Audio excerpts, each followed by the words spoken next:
Hey guys, tonight we're going on a journey to a time before time, to witness the birth of our world and the impossibly long, slow fuse that eventually led to us. Imagine you are floating in the blackness of space. Before you lies not the familiar blue marble of Earth, but a raging, molten sphere of rock and metal, glowing a dull, angry red. This is our planet, 4.5 billion years ago. The air here, if you could call it that, is a toxic cocktail of methane, ammonia, and sulfur, and the surface is a heaving ocean of lava. There is no water, no life, no future, just a violent, cosmic beginning. But in that chaos, a tiny fleck of dust, a single crystal in the cooling rock, holds a future it cannot comprehend. It is an ancestor to the very ground beneath your feet right now. It is a part of the improbable story of how a sterile, hellish rock could, against all odds, eventually give rise to oceans, forests, and beings who can look back at the stars and wonder how it all began. Over billions of years, this planet will be bombarded by asteroids. Its surface will crack and reform. A moon will be ripped from its very body, and it will slowly, painstakingly gather the ingredients for life. It will witness the first single-celled organism flicker into existence, see the air itself transformed by microscopic life, and pave the way for an explosion of creatures beautiful and terrifying. It will endure ice ages that turn it into a snowball and volcanic eruptions that choke its skies, becoming a master of cosmic survival. So how did we get from that glowing ball of lava to here? What sequence of brutal accidents and lucky breaks allowed life to take hold? And just how insignificant is our own story in this immense timeline? Thanks to the patient work of geologists and astronomers, we can piece together this epic origin story and find our own place within it. Frankly, if you were dropped here without a spaceship, you would be vaporized, crushed, and poisoned in less than a second, long before you could even complain about the view. So, before you get comfortable, take a moment to like the video and subscribe, but only if you genuinely enjoy what I do here. That small click sends a big signal to the algorithm that long-form, serious educational content still matters. And to me, it's an incredibly meaningful show of support. Thank you so much for helping keep this channel going strong. It always fascinates me to see where you're all tuning in from. Let me know in the comments where you are in the world and what time it is for you. Now, dim the lights, maybe turn on a fan for that soft background hum, and let's ease into tonight's journey together. Your sense of time is the first thing that needs to be recalibrated. Human history is a comfortable, comprehensible length. A grandparent might remember 80 years, a history book might cover a few thousand. But to understand what came before, you need to think in a currency of time so vast it feels almost meaningless. Let's make it simple. Imagine the entire 4.5 billion year history of this planet is compressed into a single 24-hour day. The clock starts at midnight. For the first few hours, there is nothing but chaos. Our solar system is a cosmic construction site, and Earth is being relentlessly battered by asteroids and comets left over from its formation, a period known as the Late Heavy Bombardment. Then, just about an hour into our 24-hour day, around 1 a.m., something monumental happens. A rogue protoplanet, about the size of Mars, which scientists have poetically named Theia, comes careening in and smashes into our young Earth. The collision is apocalyptic, an explosion of unimaginable scale that blasts a massive chunk of our planet's molten mantle into orbit. This debris, pulled together by gravity, eventually coalesces to become our moon. It's a mainstream scientific fact, the giant impact hypothesis, that we owe our moon to this cataclysmic collision. Back then, it was much closer to Earth, appearing monstrously large in the toxic sky, a constant reminder of the planet's violent birth. The clock keeps ticking. By 4 a.m., the surface has finally cooled enough to form a solid crust, and water vapor delivered by comets and outgassed from volcanoes begins to condense and fall as rain. A torrential, planet-wide rainstorm that lasts for millions of years creates the first oceans. Still, there is no life. For hours you watch this sterile world. Midnight, 1 a.m., 2, 3, 4. It's only around 5 a.m. on our 24-hour clock that the first, simplest forms of single-celled life emerge. The evidence for this comes from some of the oldest rocks on Earth, which contain the fossilized remains of microbial mats called stromatolites. These are not creatures, but layered structures built by colonies of cyanobacteria. This is our first piece of hard scientific evidence for life. For the next several hours of our planetary day, from 5 a.m. until well past lunchtime, these microscopic organisms are the only form of life on Earth. They are silently, invisibly performing a miracle. They are breathing. Through photosynthesis, they take in carbon dioxide and release oxygen as waste. For 1 billion years, this oxygen rusts the iron in the oceans, turning them from a murky green to a blood red before it finally begins to accumulate in the atmosphere. This great oxidation event was a poison to most other early life, but it paved the way for oxygen-breathing creatures like us. Even as we find evidence of when life started, scholars still argue passionately over how it started. Was it in a warm little pond, as Darwin famously speculated? A primordial soup of chemicals on the surface energized by lightning strikes?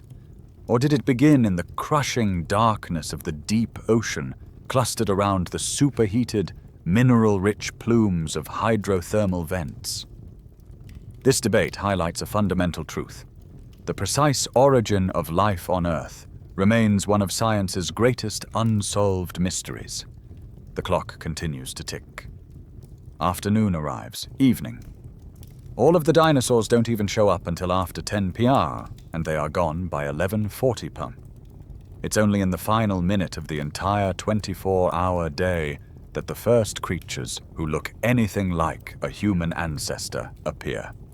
Everything you've ever read about in history books, the pyramids, the Roman Empire, the World Wars, all of it happens in the final fractional tick of the last second before midnight.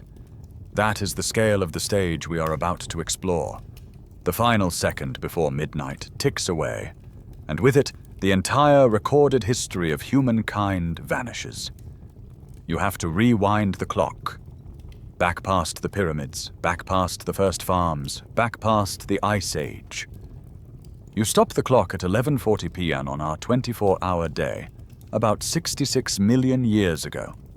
A 6-mile-wide asteroid has just struck the Yucatan Peninsula, and the reign of the dinosaurs has ended in a global firestorm and a nuclear winter.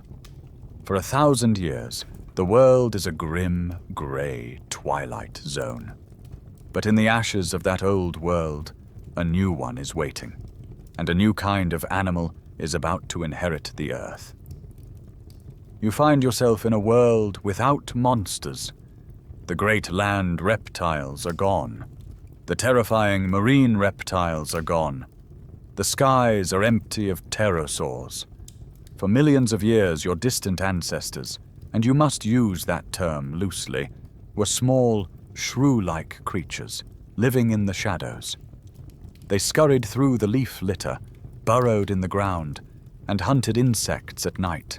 their entire existence defined by the need to avoid being eaten by the giants.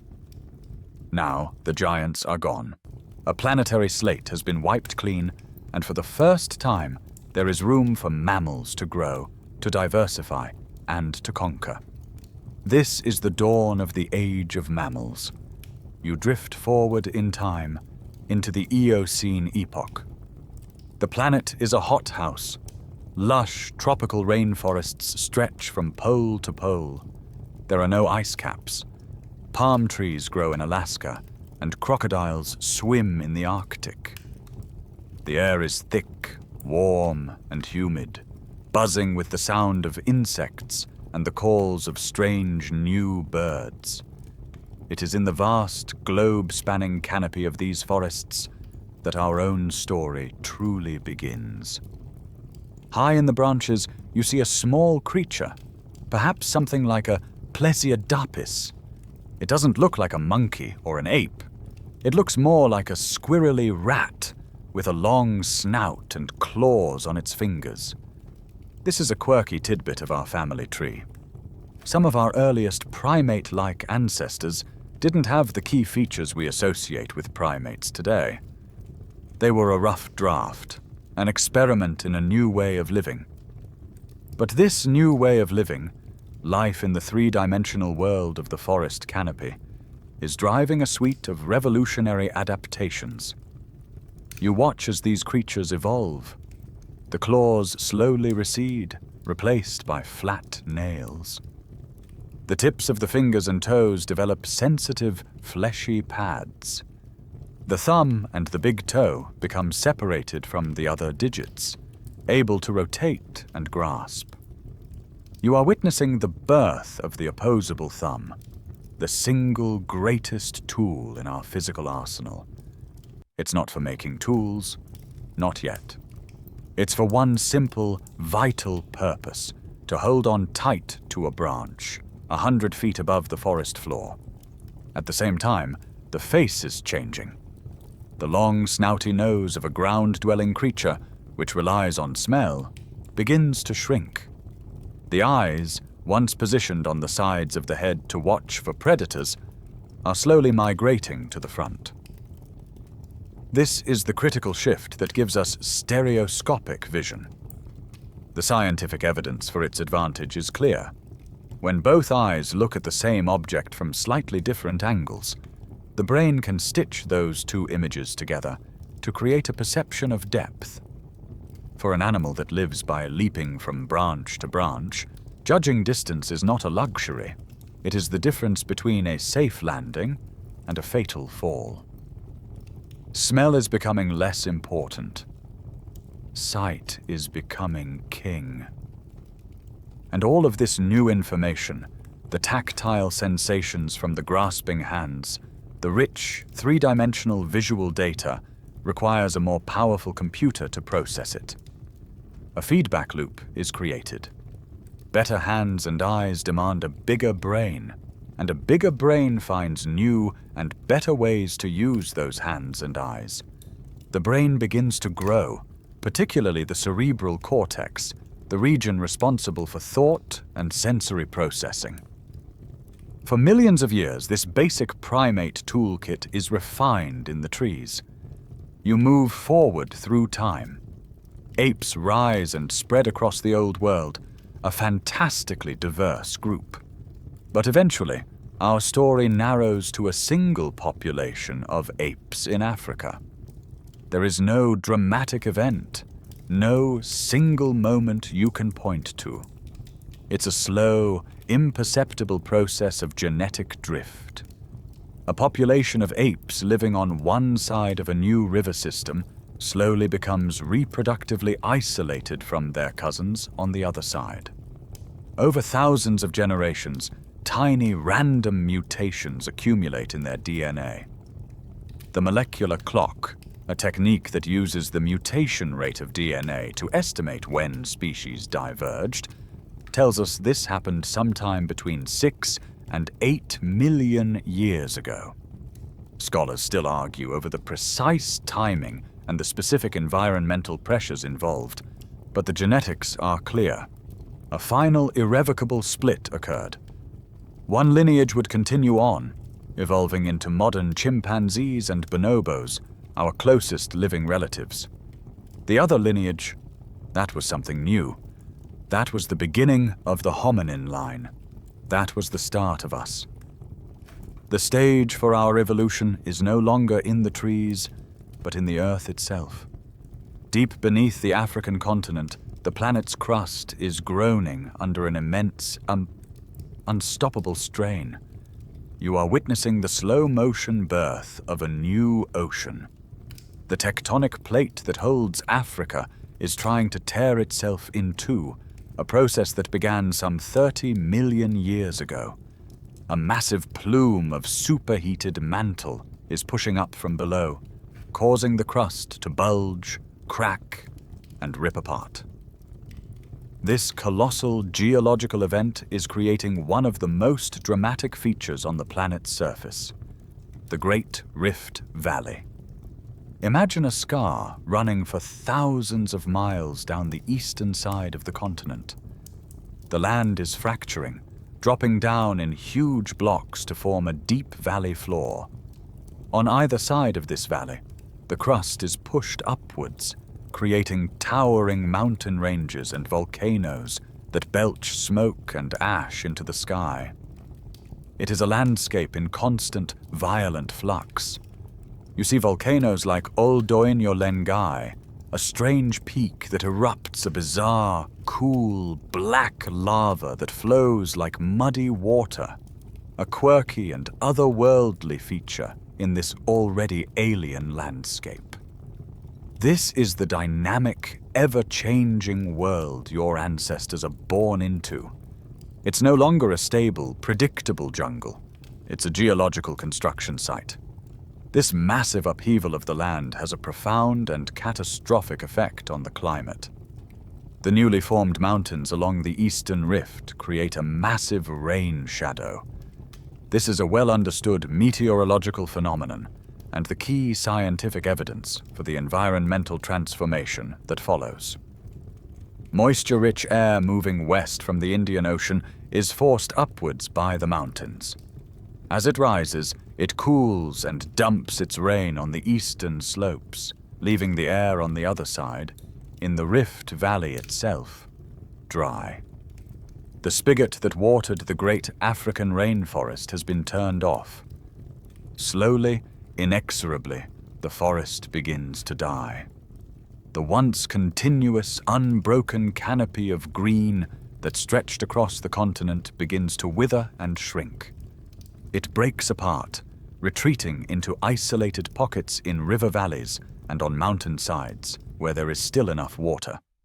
In its place, new kinds of vegetation appear, hardy woodlands, scrub brush, and vast open seas of grass. You are watching the birth of the savanna. This is not a simple switch from jungle to plains. The result is a mosaic environment, a complex patchwork of different habitats, all jumbled together.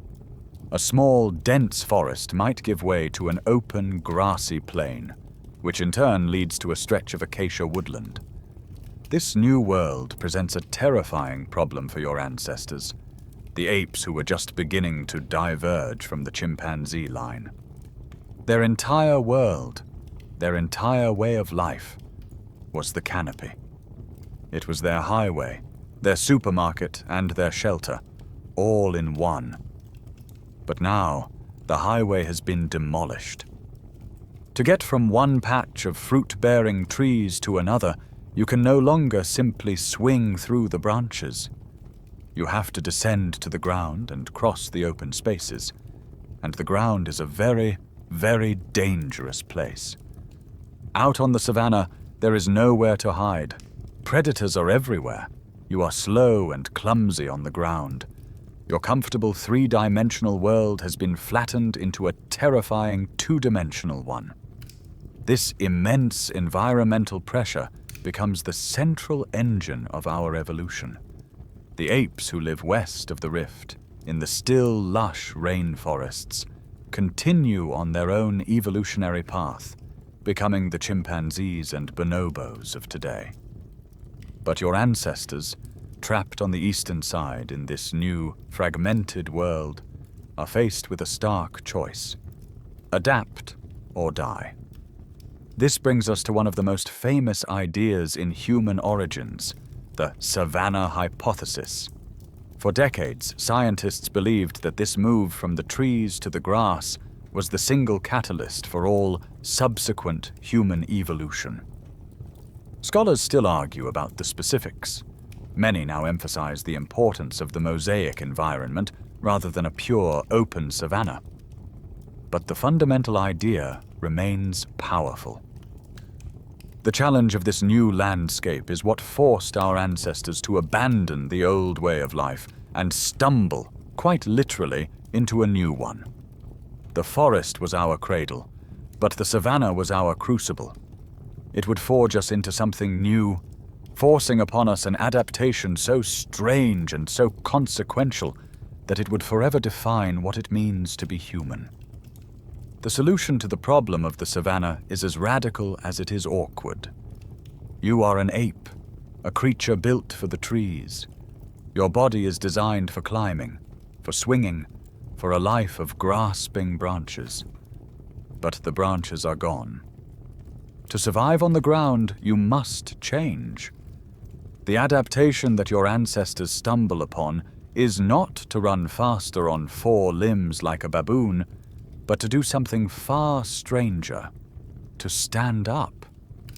You are witnessing the birth of bipedalism, the single most fundamental trait that separates our lineage from all other apes. It is the evolutionary gamble that will change everything. You find yourself in the parched landscape of Hadar, Ethiopia, in the year 1974. You are with a paleoanthropologist named Donald Johanson, who has just spotted a fragment of an arm bone weathering out of a hillside.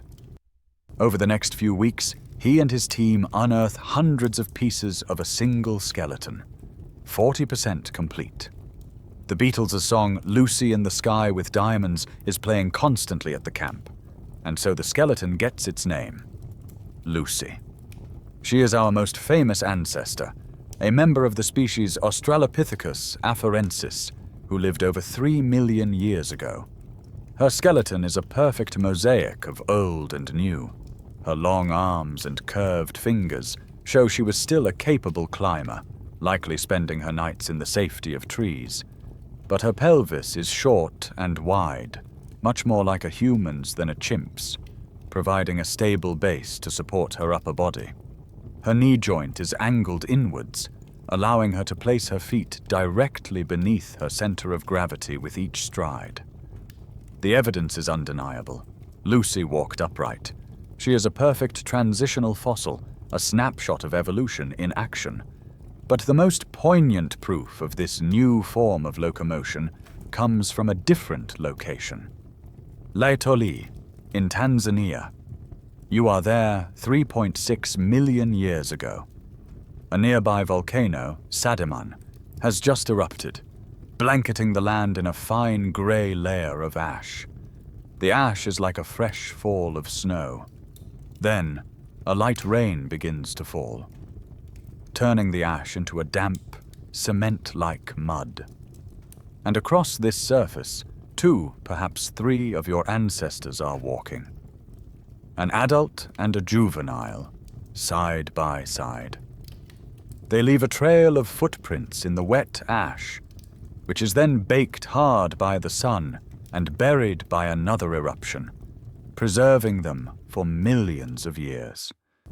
Discovered by Mary Leakey's team in 1978, these footprints are the scientific evidence that provides a breathtaking glimpse into a single moment in deep time. The prints are unmistakably human-like. There is a well-defined heel strike, a clear arch in the foot, and a big toe that is in line with the others, not splayed out to the side for grasping like an ape's. This was not the shuffling, knuckle-dragging gait of a chimp. This was a confident, efficient two-legged stride. Why? Why give up the safety of the trees for this strange new posture? Scholars still argue about the primary driving force.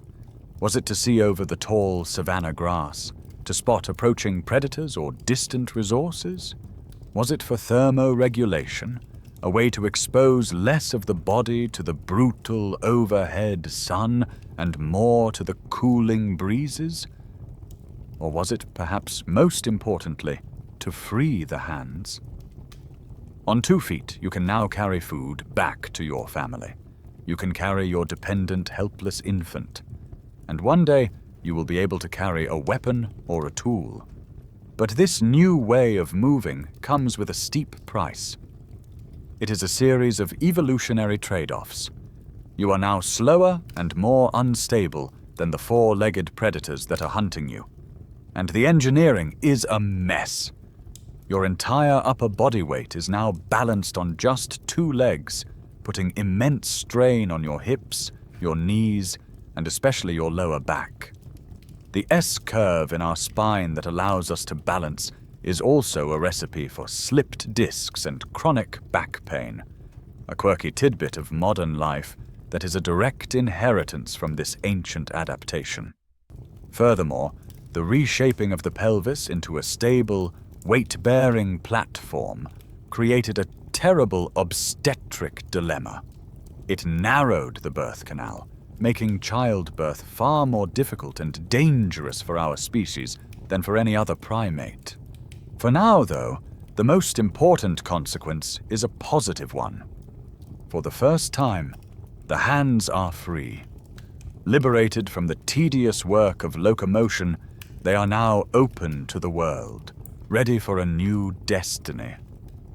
They are not yet the hands of a craftsman, but they hold a future of immense possibility. They will be used to gesture, to communicate, to feel, to explore, and eventually, to grasp a stone and remake the world. You are now standing on 2 feet, but this new posture has made you a strange and conspicuous figure in a world that is already full of danger.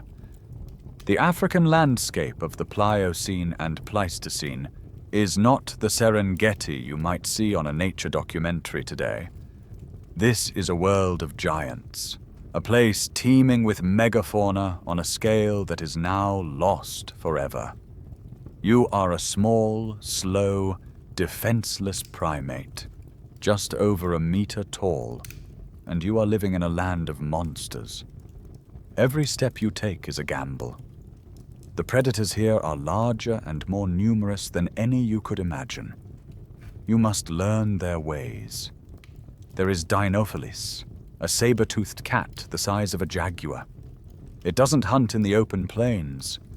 Its powerful, stocky build is made for ambush in the woodlands and thickets that dot the savanna. Its flattened canine teeth are not for suffocating prey like a lion, but for delivering a single devastating slash to the throat.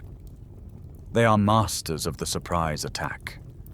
At night, you hear the calls of Pachycrocuta, a giant hyena as large as a modern lioness, with a skull and jaws built for pulverizing bone. They are not just scavengers, they are formidable pack hunters. For millions of years, these creatures are your neighbors. And it's not just the predators that are supersized. This is the quirky tidbit of this lost world. Everything was bigger. You see a herd of Dinotherium, an extinct relative of the elephant, but stranger. Instead of tusks growing from its upper jaw, it has a pair of huge downward curving tusks jutting from its chin, which it likely used to strip bark from trees. There are giraffes with huge moose-like antlers called Civatherium, and wild pigs the size of a cow. Even the buffalo have horns that stretch 2 meters from tip to tip. This is a world dialed up to 11, and you are one of the smallest and weakest animals in it. The hard scientific evidence of your perilous place in this world is etched into the bones of your own ancestors. You travel to a limestone quarry in South Africa in 1924, where a fossilized skull is discovered. It is the skull of a young Australopithecus africanus, which will become known as the Tong Child. For a long time, the cause of its death is a mystery. But careful examination reveals small, precise puncture marks on the bottom of its eye sockets. Scholars still debate the finer points of taphonomy, the study of how fossils are formed and what happens to remains after death. But in this case, the conclusion is chilling. The marks perfectly match the beak and talons of a large predatory bird, something like a modern crowned eagle, which is known to hunt monkeys in the forest today. The Tong Child wasn't killed by a monster cat or a hyena. It was snatched up by a giant eagle and carried away. This fossil, and others like it that show the tooth marks of leopards and crocodiles, confirms the terrifying truth. For millions of years, you are not the hunter. You are the hunted. Your lineage is a staple food item for a dozen different predators. Your new two-legged stance makes you an easy target in the open. You have no sharp claws, no tough hide, and no fangs to defend yourself. Your only advantages are your slightly larger brain and your ability to cooperate. This constant, unrelenting pressure of predation becomes another powerful engine of your evolution. The individuals who are less aware, less intelligent, or less able to work with others in their small band are the first to be picked off. The ones who survive are those who are hyper-vigilant, who learn to read the landscape, who can anticipate danger, and who understand that their only hope for survival is to stick together. Living in this world of giants forces you to become smarter, more social, and more cunning. It is a terrifying existence, but the fear is a whetstone, sharpening the mind of the hominin line for the challenges to come. Fear is a powerful motivator. For millions of years, your lineage survived by being cautious, by hiding, by running away. But you cannot hide forever. The constant pressure of living as prey in a world of giants is forcing your brain, which has been slowly growing for generations, to find a new kind of solution. The answer is not to grow bigger fangs or sharper claws. The answer is to pick up a rock. Not just any rock, but the right rock. You are about to have an idea that will echo through millennia and change the destiny of every living thing on this planet. You travel forward in time to about 2.5 million years ago.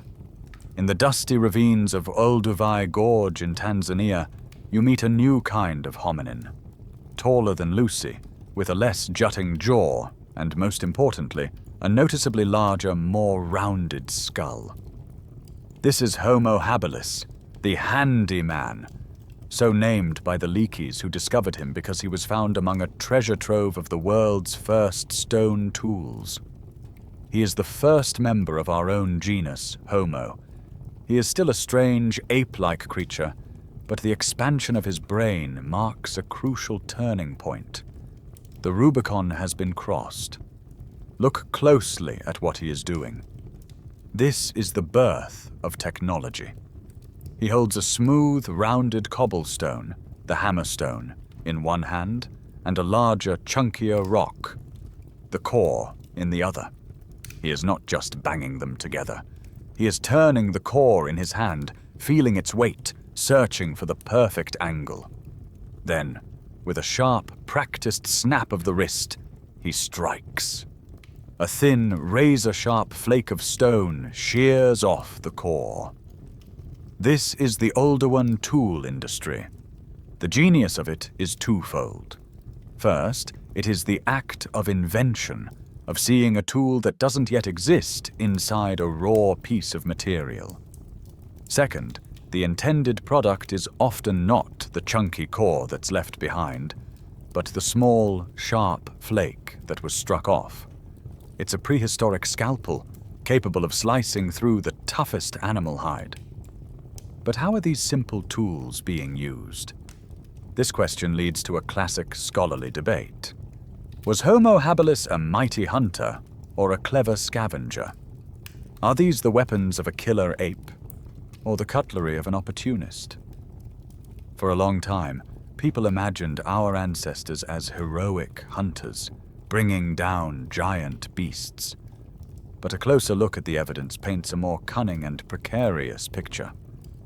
A creature like Homo habilis was still no match for a saber-toothed cat. The more likely scenario is that they were expert scavengers. They would watch from a safe distance as a lion made a kill.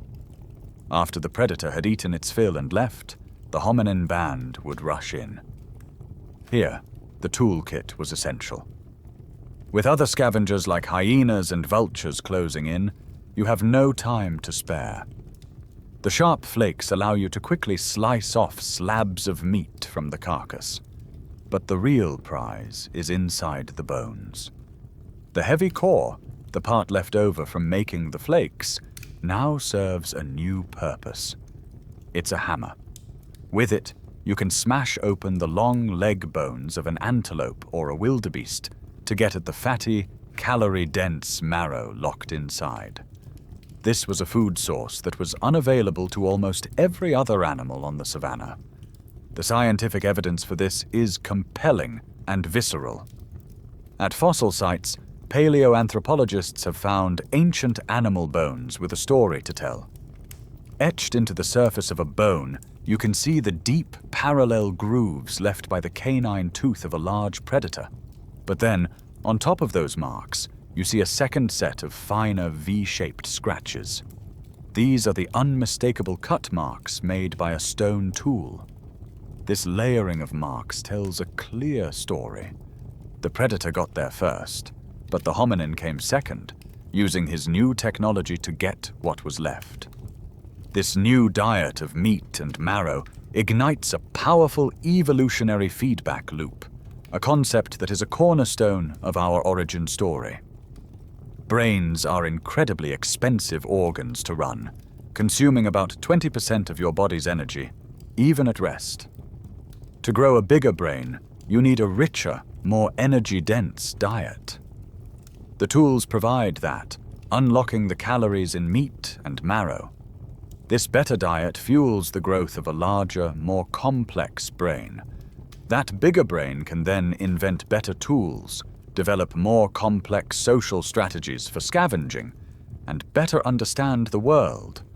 This cycle, tools lead to better food, which leads to a bigger brain, which leads to better tools, is the engine that begins to drive our evolution at an accelerating pace. You are no longer just a frightened ape. You are a tool maker, a problem solver. You have taken the first decisive step toward reshaping your own destiny. The feedback loop you ignited with the first stone tool is now running at full speed. Bigger brains are making better tools, and better diets are fueling bigger brains. You are about to meet a new human, an heir to the legacy of the handyman, who will take this new way of life and conquer the world with it. Your journey takes you to the shores of Lake Turkana in Kenya, 1.5 million years ago. There, you see a creature that is strikingly familiar. This is Homo erectus, the upright man. He is tall and slender, with long legs and short arms, body proportions that are almost identical to your own. His face is less ape-like, the jaw smaller, and his brain is significantly larger than Homo habilis. For the first time, you are looking at an ancestor who feels truly, fundamentally human. And he is a staggering success. As a species, Homo erectus will be on this planet for nearly 2 million years, surviving through dramatic climate shifts and spreading across continents. To put that in perspective, our own species, Homo sapiens, has only been around for about 300,000 years. They are, by any measure, the most successful human species that has ever lived. Their greatest achievement is one of restless exploration. While all of your ancestors before them lived and died only in Africa, Homo erectus is the first great wanderer. Driven by curiosity, climate change, or perhaps just by following herds of migrating animals, they step out of their mother continent. You trace their ghostly footsteps north into the Caucasus Mountains of modern-day Georgia, east into Asia, where they will be known as Peking Man, and south into Indonesia as Java Man. They are the first humans to see snow, to cross a major sea, to adapt to a world outside the familiar African savanna. In their hands, they carry a new and improved tool. It is the Acheulean hand axe. Unlike the simple Oldowan chopper, this is a tool of exquisite craftsmanship. It is a biface, meaning it has been carefully worked on both sides. The maker had to find a large flint or obsidian nodule and meticulously flake it away to produce a perfectly symmetrical, teardrop-shaped blade with a sharp edge all the way around. It requires planning, foresight, and a clear mental template of the finished product. It's the world's first designed object, and here is a quirky tidbit that baffles archaeologists. This exact design will remain virtually unchanged for over 1 million years across 3 continents. It is the most enduring and stable technology in human history. But Homo erectus has harnessed something far more powerful than stone. You feel the chill of the night air, a constant threat in these new, colder lands. But in the distance, you see a flicker of light. It is a campfire. For the first time, humans are not just using fire opportunistically from a lightning strike. They are controlling it. The scientific evidence for this comes from places like Wonderwork Cave in South Africa. Deep inside the cave, far from any possible natural wildfire, scientists have found layers of ash, burnt plant matter, and charred animal bones dating back at least 1 million years. This is proof of the sustained, deliberate use of fire. This mastery of fire is a game-changer of monumental proportions. It provides warmth, allowing you to survive cold nights and push into temperate climates. It provides a circle of light in the terrifying darkness, a flickering wall that keeps nocturnal predators at bay. But most importantly, it gives you a kitchen. Cooking food is a revolutionary act. It makes tough meat and fibrous plants easier to chew and digest, and it neutralizes toxins and kills parasites. It unlocks vastly more energy from the same amount of food, providing another massive boost to the energy-hungry, growing human brain. The campfire becomes more than just a utility. It becomes the heart of human society. Scholars still debate the full extent of its social impact, but it's hard to overstate. The fire creates a new focal point for the group, a place to gather at the end of the day. It extends the waking hours, creating time for social bonding after the sun goes down. Around the warmth of the fire, the day's food is shared, knowledge is passed down, and perhaps the first true stories are told. The campfire is the first real home, a beacon of safety and community in the vast, dangerous wilderness. Your new control over fire and your improved diet of cooked food are reshaping you from the inside out. Because cooked food is so much easier to digest, your gut doesn't have to work as hard. Over generations, the human digestive tract begins to shrink, freeing up a tremendous amount of metabolic energy. And your body invests that energy into 2 things: growing an even larger brain and building a new kind of body, a body made for running. You look again at Homo erectus, but this time you see them not as a tool maker, but as an athlete. Their long legs, narrow hips, and the spring-like arches in their feet are not the adaptations of a creature that spends its time climbing trees. These are the hallmarks of a bipedal runner, an animal built for endurance. You are witnessing the emergence of the human body as a machine for covering vast distances under the hot African sun. This new anatomy allows for a revolutionary new way of acquiring food: persistence hunting. The midday savanna is a brutal environment. Most predators are sensible enough to rest in the shade, avoiding the worst of the heat. But you do not. You see a herd of antelope or kudu. You don't try to stalk them or surprise them. You simply pick one and you begin to run. Not a sprint, but a steady, relentless jog. The animal, of course, easily bounds away, disappearing over the horizon. But you don't stop. You use your clever brain to track it, following its hoof prints in the dust. Eventually you catch up to it. Again, it bolts. And again, you follow. This is the deadly strategy of the persistence hunter. You are not trying to outsprint your prey, you are trying to outlast it. The animal can gallop much faster than you can run, but it can't cool itself efficiently while doing so. Most furry mammals rely on panting to dissipate heat, a process that is impossible to do while running at full speed. So, with each sprint, its body temperature rises dangerously high. It is forced to stop and rest to cool down. But you never stop. Your body has a secret weapon, the key piece of scientific evidence that explains this incredible ability. You have lost your thick coat of body hair.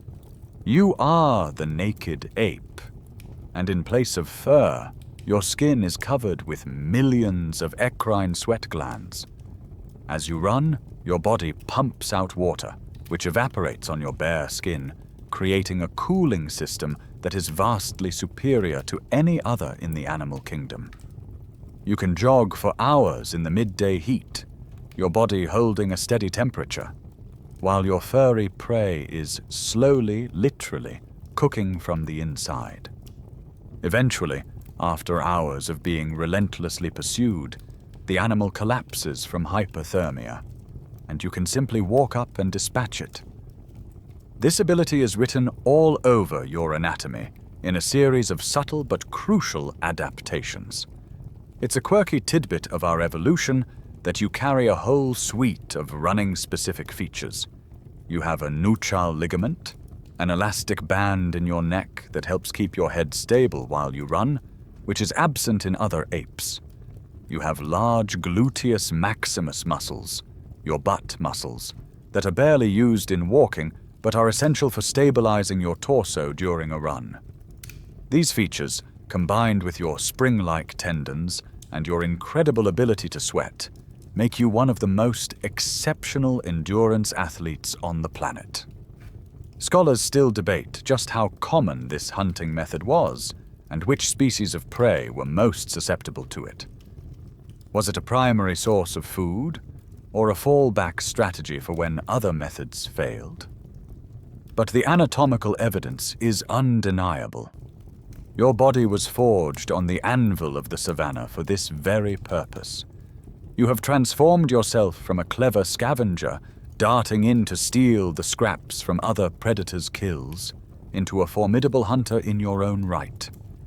You have learned to weaponize the sun itself, turning the heat of the day from a threat into your greatest advantage. You leave the sun-scorched plains of Africa and travel forward in time and north in space. The descendants of the first human wanderers, Homo erectus, have now spent hundreds of thousands of years adapting to new and challenging environments. You find yourself in a world that is the complete opposite of the one you just left. This is Ice Age Europe, 400,000 years ago. It is a land of immense glaciers, frozen tundra, and bitter, biting winds. And it is here that a new kind of human has been forged, a sister lineage to your own, shaped by the relentless cold. You are in the land of the Neanderthals. They are a separate branch of the human family tree, descended from an earlier ancestor who left Africa long before your own direct line. They have lived in this harsh European landscape for over 200,000 years, becoming perfectly adapted to it. You see one now, tracking a herd of giant elk through a snowy valley. He is shorter and far more powerfully built than the lanky Homo erectus. His body is thick and stocky, with a broad, deep chest and relatively short limbs. This is a living example of a biological principle known as Allen's rule, the scientific evidence that animals in cold climates evolve more compact bodies to minimize surface area and conserve heat. His face is also distinct, dominated by a large, projecting nose and a heavy, double-arched brow ridge. For a long time, scientists have debated the purpose of this prominent nose, with one leading theory suggesting it acted like a radiator, warming and humidifying the frigid, dry air of the Ice Age with each breath before it hit his lungs. Every part of him, from his bone density to his body proportions, is an evolutionary response to a life spent in the freezer. In his hand, he carries a stone spear point of exquisite sharpness. The Neanderthals were masters of a sophisticated new stone-working technology known as the Mousterian industry. The old Acheulean hand axe, used for 1,000,000 years, was a general-purpose tool. The Neanderthal toolkit was a specialized set of instruments. The key innovation, a quirky tidbit of prehistoric genius, was the Levallois technique. This involved meticulously preparing a stone core, shaping it carefully so that a single decisive strike would detach a flake of a predetermined size and shape. It's like a sculptor carving a mold to cast a single, perfect statue. It requires immense skill and the ability to think several steps ahead. Their toolkit was a prehistoric Swiss Army knife of specialized points for spears, scrapers for cleaning hides, and sharp flakes for butchery. This technology was put to terrifyingly effective use. The mainstream fact about Neanderthals is that they were the apex predators of Ice Age Europe. They were not scavengers or hunters of small game. Chemical analysis of their bones shows they ate a diet incredibly rich in meat, comparable to that of wolves or Arctic foxes. They hunted the true giants of their world: woolly mammoths, cave bears, and the formidable woolly rhinoceros. Their weapons were not light, throwing spears, but heavy, robust thrusting spears designed for close-quarters combat. This meant their hunting strategy was one of incredible bravery and brutality. To kill a mammoth with a thrusting spear, you have to get right next to it. You have to run in, find a gap in its defenses, and drive your spear home with all your strength. The evidence of this dangerous life is written on their fossilized skeletons, which show an astonishing rate of traumatic injury. Many Neanderthal skeletons have healed fractures on their skulls, arms, and ribs. One study found that their pattern of injury was most similar to one modern profession: professional rodeo riders, who also frequently get thrown and trampled by large, angry animals.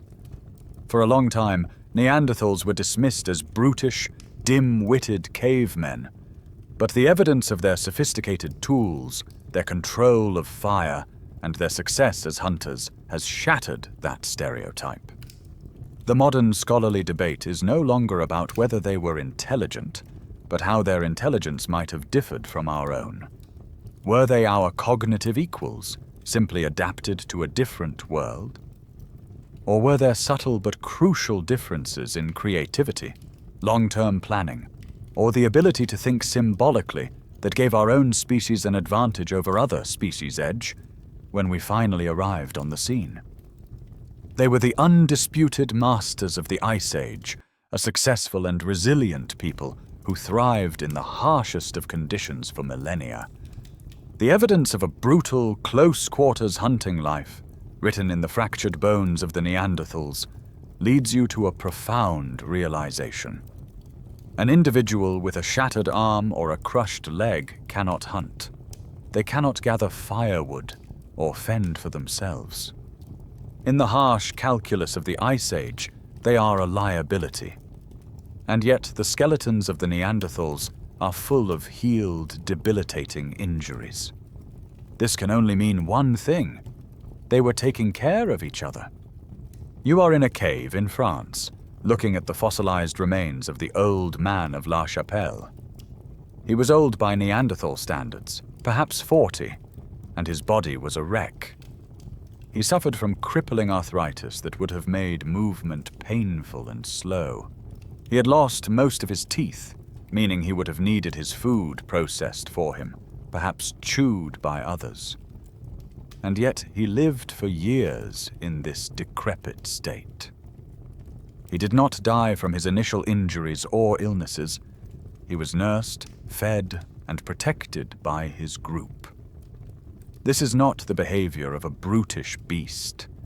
This is the mark of a society that possesses empathy, social bonds, and a sense of responsibility for its members. As you explore their world, you begin to wonder about their minds. Did they speak? For a long time, scientists thought their vocal tracts were incapable of complex speech. But the scientific evidence now strongly suggests otherwise. The key is a tiny U-shaped bone in your neck called the hyoid. It's the only bone in your body not connected to any other bone, and it anchors the muscles of your tongue, allowing for the fine motor control needed for speech. In Kabara Cave in Israel, archaeologists found a Neanderthal hyoid bone that is, for all intents and purposes, identical to your own. Genetically, we also know they shared the FOXP2 gene, which in modern humans is critically linked to speech and language. While we can never know what their voices sounded like or what they talked about, the physical capacity for language appears to have been there. Perhaps they talked about life and death. You travel to Shanidar Cave in the Zagros Mountains of Iraq. Here, in the 1950s, archaeologist Ralph Soletsky excavated the skeleton of a Neanderthal man, designated Shanidar IV. When the soil samples from around the grave were analyzed, they revealed a surprising discovery. Large clumps of pollen from at least 7 different species of brightly colored wildflowers, including hollyhocks and hyacinths. This led to the powerful and romantic image of the flower burial. The idea that this man was intentionally laid to rest on a bed of flowers by his grieving kin. This discovery has been the subject of intense scholarly debate ever since. Could it be the first evidence of human ritual, sentiment, and even a belief in an afterlife? Or is there a more mundane explanation? Skeptics point out that a type of burrowing rodent called a Persian jerd is common in the area and is known to hoard large numbers of flower heads in its burrows. Could the pollen have been an accidental contamination brought in by these animals centuries after the burial?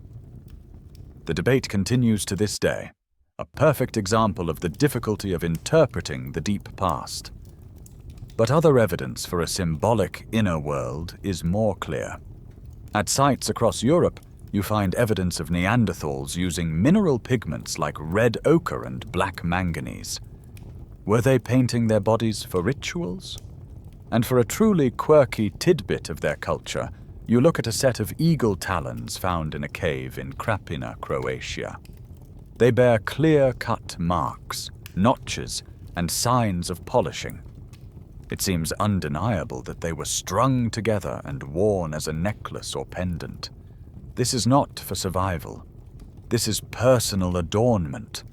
This is art. This is a symbol. Slowly, a new picture of the Neanderthal comes into focus.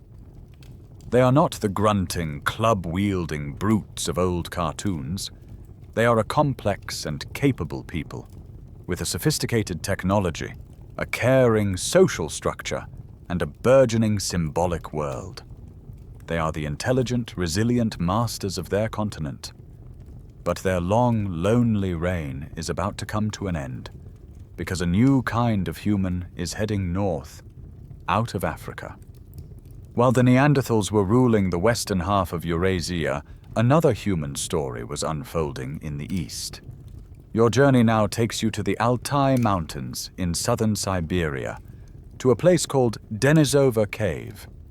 It is a vast and ancient cavern, a crossroads that has been used as a shelter by humans for over 200,000 years. The floor of the cave is a layer cake of geological time, with the bones and tools of its various inhabitants buried in sequential layers. You are here with a team of Russian archaeologists in 2008. They are carefully excavating the cave floor when they find a bone. It's tiny, smaller than a dime. It is the tip of a pinky finger from a young girl who died here more than 50,000 years ago. Based on the archaeological layer it was found in, everyone assumes it belongs to a Neanderthal. The cave contains Neanderthal tools and bones, so it is a perfectly reasonable conclusion. The bone fragment is sent to the Max Planck Institute in Germany, a world leader in the study of ancient DNA. A scientist named Svante Pääbo and his team decide to attempt the incredibly difficult task of extracting and sequencing the full genome from this tiny specimen. It is a long shot, but the result will be one of the greatest scientific bombshells of the 21st century. The genetic sequence that comes back from the lab is a complete shock. It is not the DNA of a modern human, but it is also not the DNA of a Neanderthal. It is something entirely different, a lineage of humans that was, until this moment, completely unknown to science. This is the scientific evidence that rewrites the human story. For the first time in history, an entirely new species of human has been discovered, not by a paleoanthropologist examining a skull, but by a geneticist in a clean room reading a code of A's, C's, G's, and T's. They are named after the cave where they were found, the Denisovans. The day tells us they are a sister group to the Neanderthals. Their lineages split from a common ancestor around 400,000 years ago. While the Neanderthals moved west and populated Europe, the Denisovans moved east and populated Asia. But beyond this, they are almost a complete mystery. The physical evidence for them is almost non-existent. Since that first finger bone, only a handful of other fragments have been found. 3 large molars and a massive jawbone discovered on the Tibetan plateau. We have almost no idea what they looked like or how they lived. And yet, we know they were incredibly important because of the genetic legacy they left behind. This is the truly quirky tidbit about this ghost lineage. While their bones have vanished, their DNA lives on inside of us.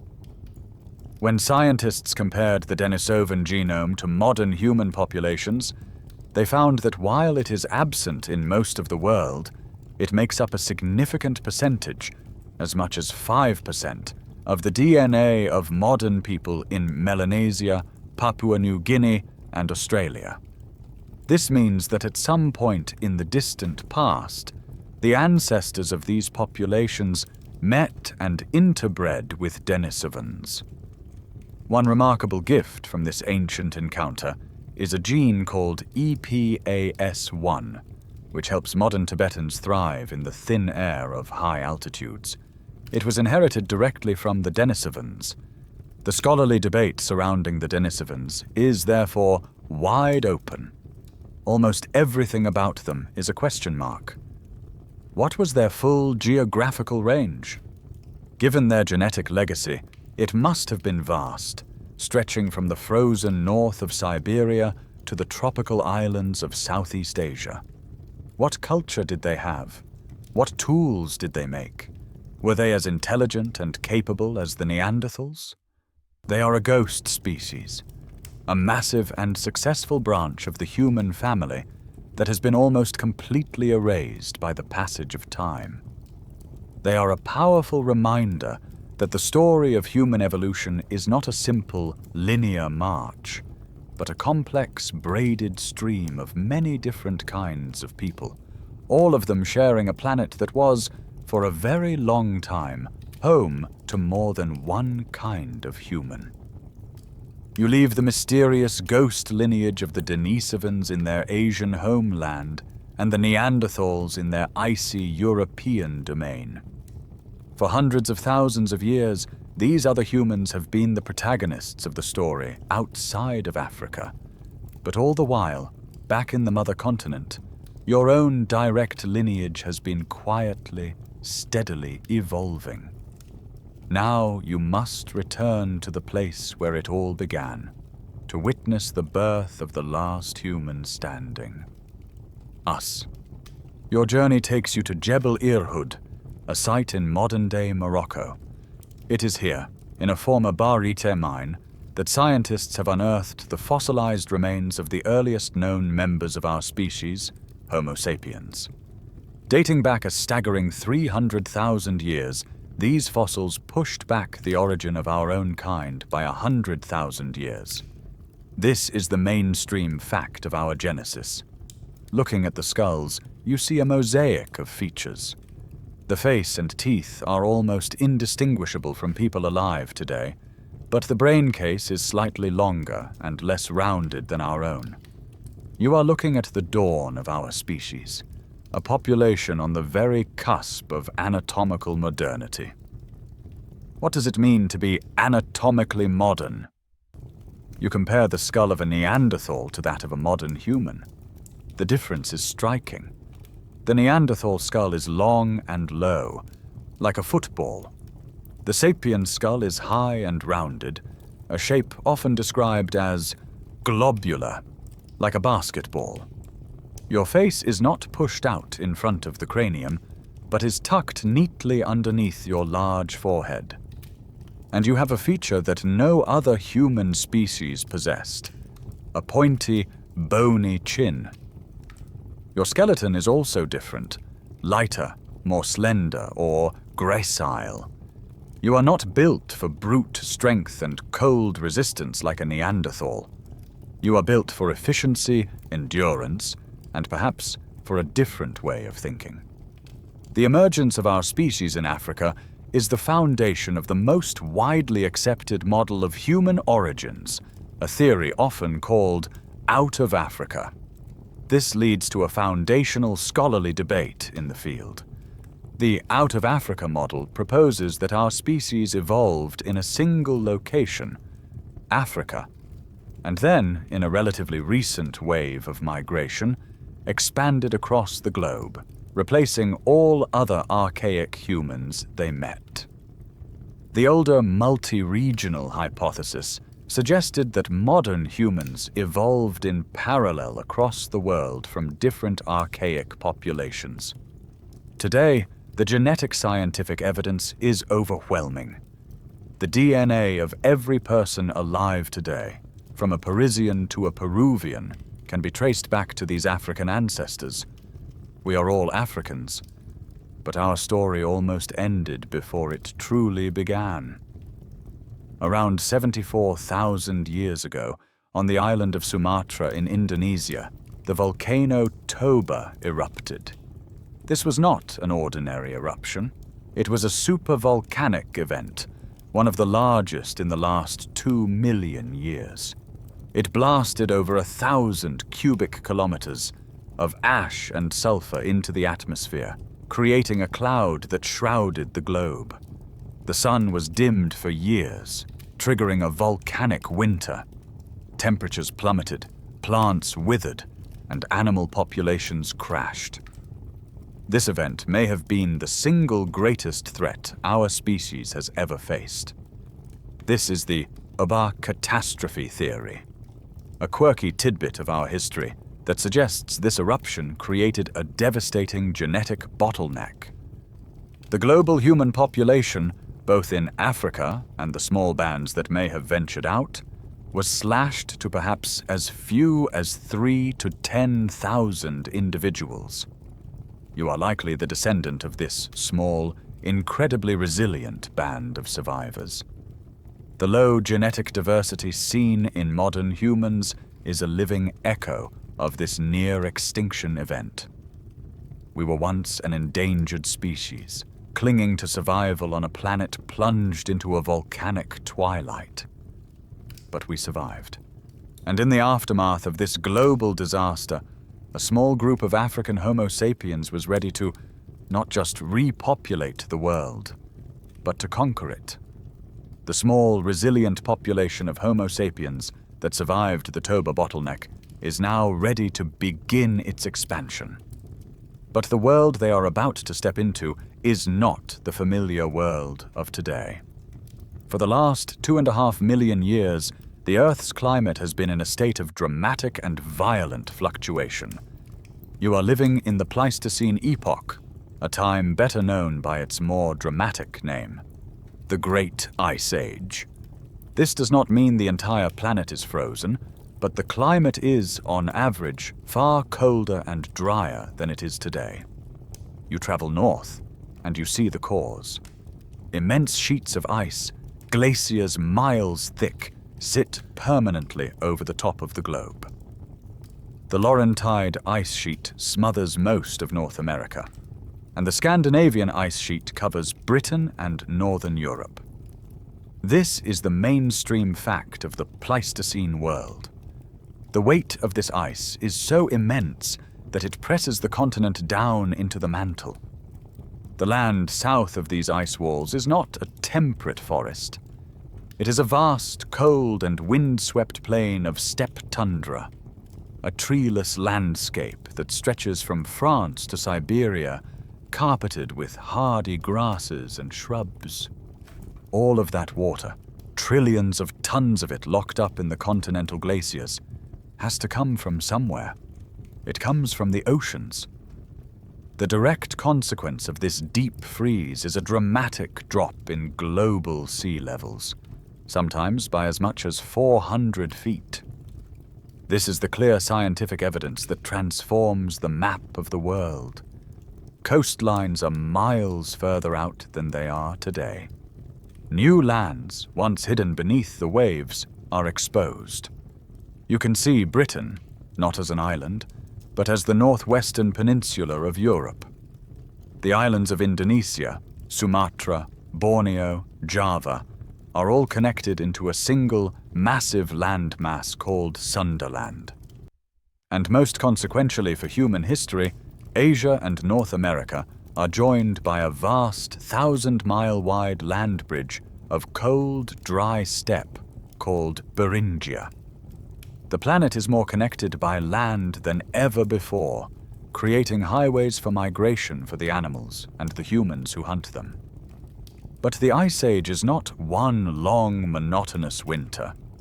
Here is a quirky tidbit about the climate. It is incredibly unstable.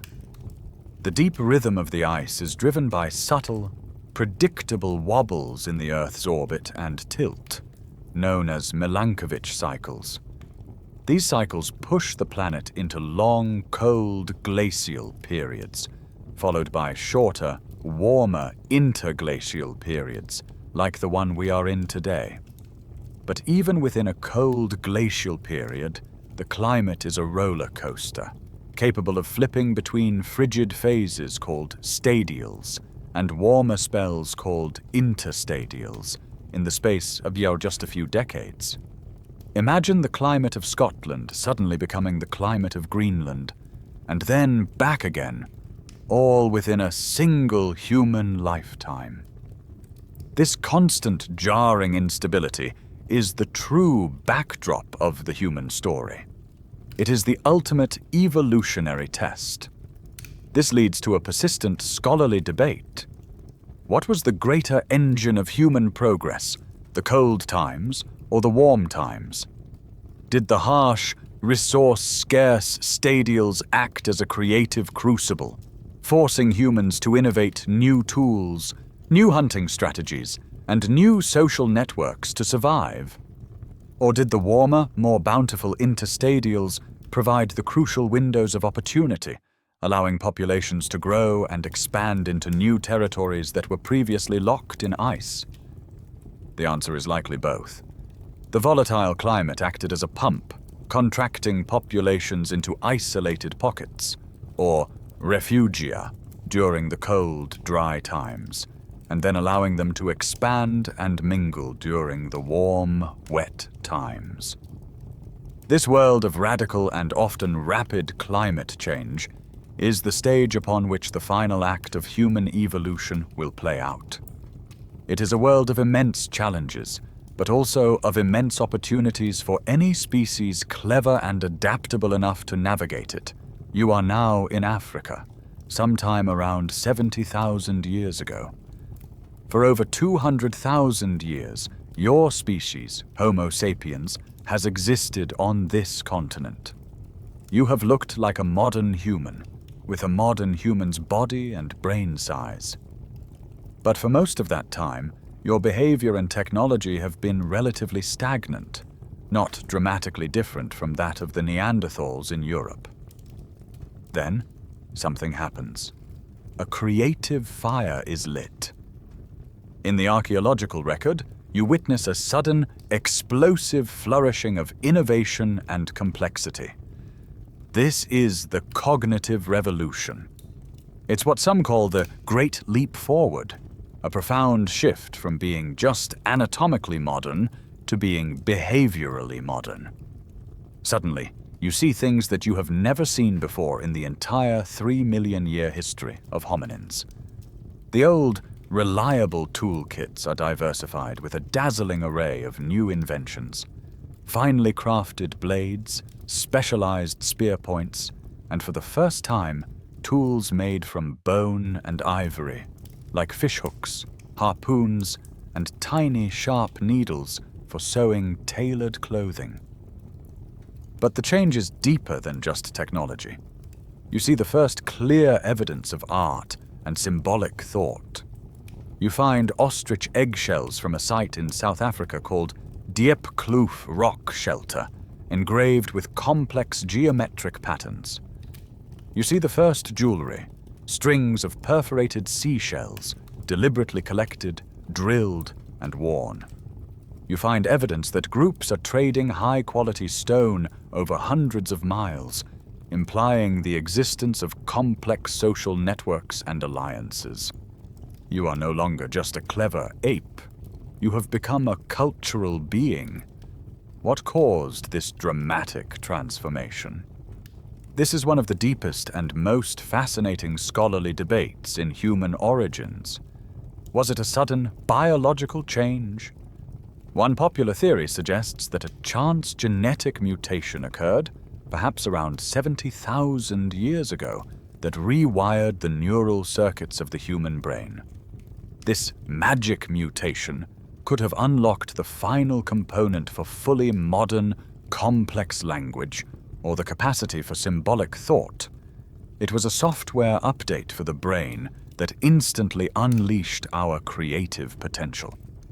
The other school of thought argues that it was not a sudden revolution at all, but a slow, gradual evolution.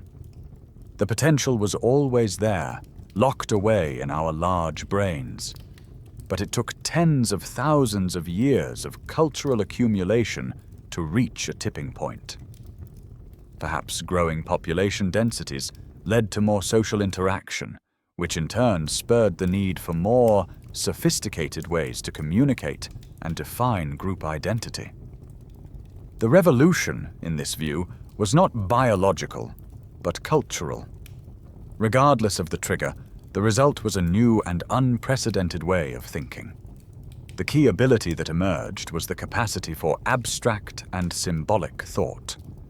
The scientific evidence for this is all of the new stuff you see in the archaeological record. A necklace of shells doesn't help you survive in a practical sense. Its value is purely symbolic. It communicates something about who you are, your identity, your status, your membership in a group.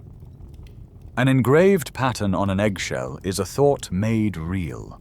an abstraction pulled from the mind and given physical form. This new ability gave you a unique superpower, a quirky tidbit of cognition that no other animal possesses, the ability to create and believe in fictional realities. You can now think about things that do not have a physical existence, things like spirits, ancestors, laws, and gods. A band of Neanderthals could cooperate because they all knew each other personally. But Homo sapiens could now cooperate in vastly larger numbers because they all shared a belief in the same tribal myth or the same guardian spirit. This shared belief, this imagined order, allows for a level of social cohesion and large-scale cooperations that is completely unprecedented in nature. This was the weapon that would allow a small band of African survivors to eventually conquer the world. It was not sharper spears or stronger muscles, but the power of shared stories.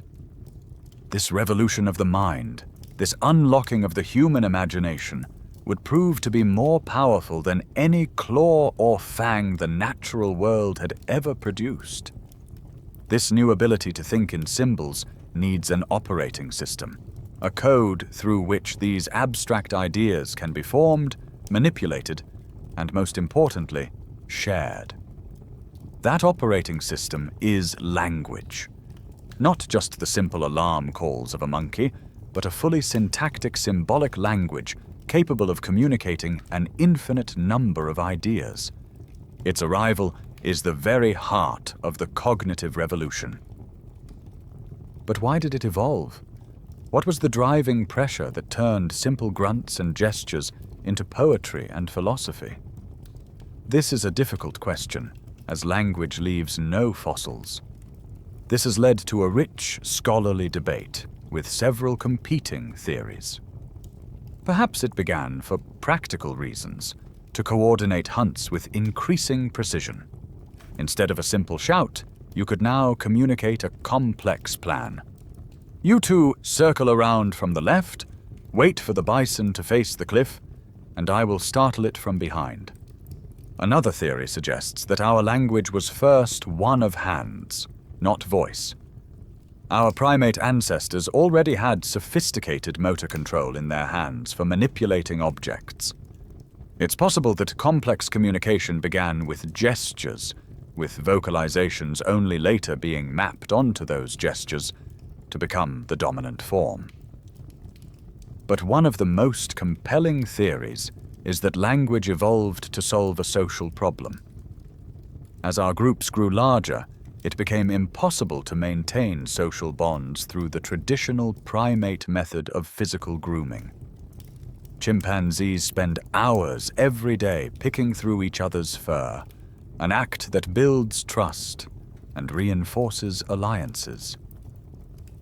For a group of 150 individuals, the theoretical maximum for a stable human society, you would have to spend half your day just grooming everyone. There had to be a more efficient way. Language, this theory proposes, is a form of vocal grooming. And what is the most efficient form of vocal grooming? This is the quirky tidbit at the core of our social nature. It's gossip. Language did not evolve so we could discuss the stars. It evolved so we could discuss each other. It allows you to maintain a detailed mental map of the complex web of relationships in your group. Who is a reliable ally? Who is a cheat? Who is a desirable mate? Who holds a grudge against whom? This social information is the most critical data you need for survival and reproduction. Gossiping is a remarkably efficient way to share this information and service your social network, allowing you to bond with multiple people at once. This powerful new software required a significant hardware upgrade.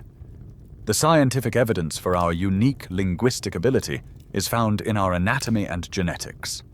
Your brain has highly specialized regions, like Broca's area and Wernicke's area, that are dedicated to producing and understanding language.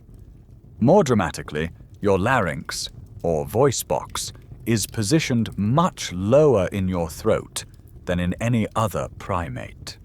This creates a large resonating chamber, the pharynx, that allows your tongue to move freely and produce the vast range of vowel and consonant sounds that make up human speech. This came at a steep price. It also dramatically increased your risk of choking on food, a trade-off that would only be worth it if the benefits of speech were immense. So what did this early language sound like? This is a mainstream fact that is frustratingly unknowable. We will never hear it, but we can speculate. The first true proto-language was likely much simpler than the complex languages of today. It may have lacked concepts of past and future tense, or the ability to embed clauses within clauses, an ability called recursion. It might have sounded more like a pidgin language, focused on stringing together key concepts. Lion, grass, danger, we, go, cave, to communicate urgent, practical information. But even in this simpler form, it was a transformative tool. It allowed you to transmit vast quantities of information with incredible fidelity, from the location of a good berry patch to the technique for making a spear point. It allowed you to plan for a future you couldn't see and learn from a past you didn't experience. And it was the medium through which you could weave the shared stories and myths that glued your society together, turning a simple band of apes into a unified and formidable tribe. Your new language allows you to share your inner world, to tell stories of the past and dream of the future. Now you will find a way to make those inner worlds visible, to give your myths a physical form. You must travel north into Ice Age Europe around 30,000 years ago. You leave the sunlit world of the hunt behind and follow a small band of your ancestors as they carry a flickering tallow lamp deep into the belly of the earth. You squeeze through a narrow passage and emerge into a vast, silent cavern. It is here, in the cold, absolute darkness, that the human imagination will be unleashed for the first time. The light from your lamp dances across the walls, and the rock itself seems to come alive. You are in a place like Lascaux or Chauvet Cave in modern-day France, the first great art galleries of humankind. This is not crude graffiti. The walls are covered in a breathtaking panorama of animals, painted with a skill and confidence that is shocking. You see herds of horses, thundering bison, graceful ibex, and charging rhinos.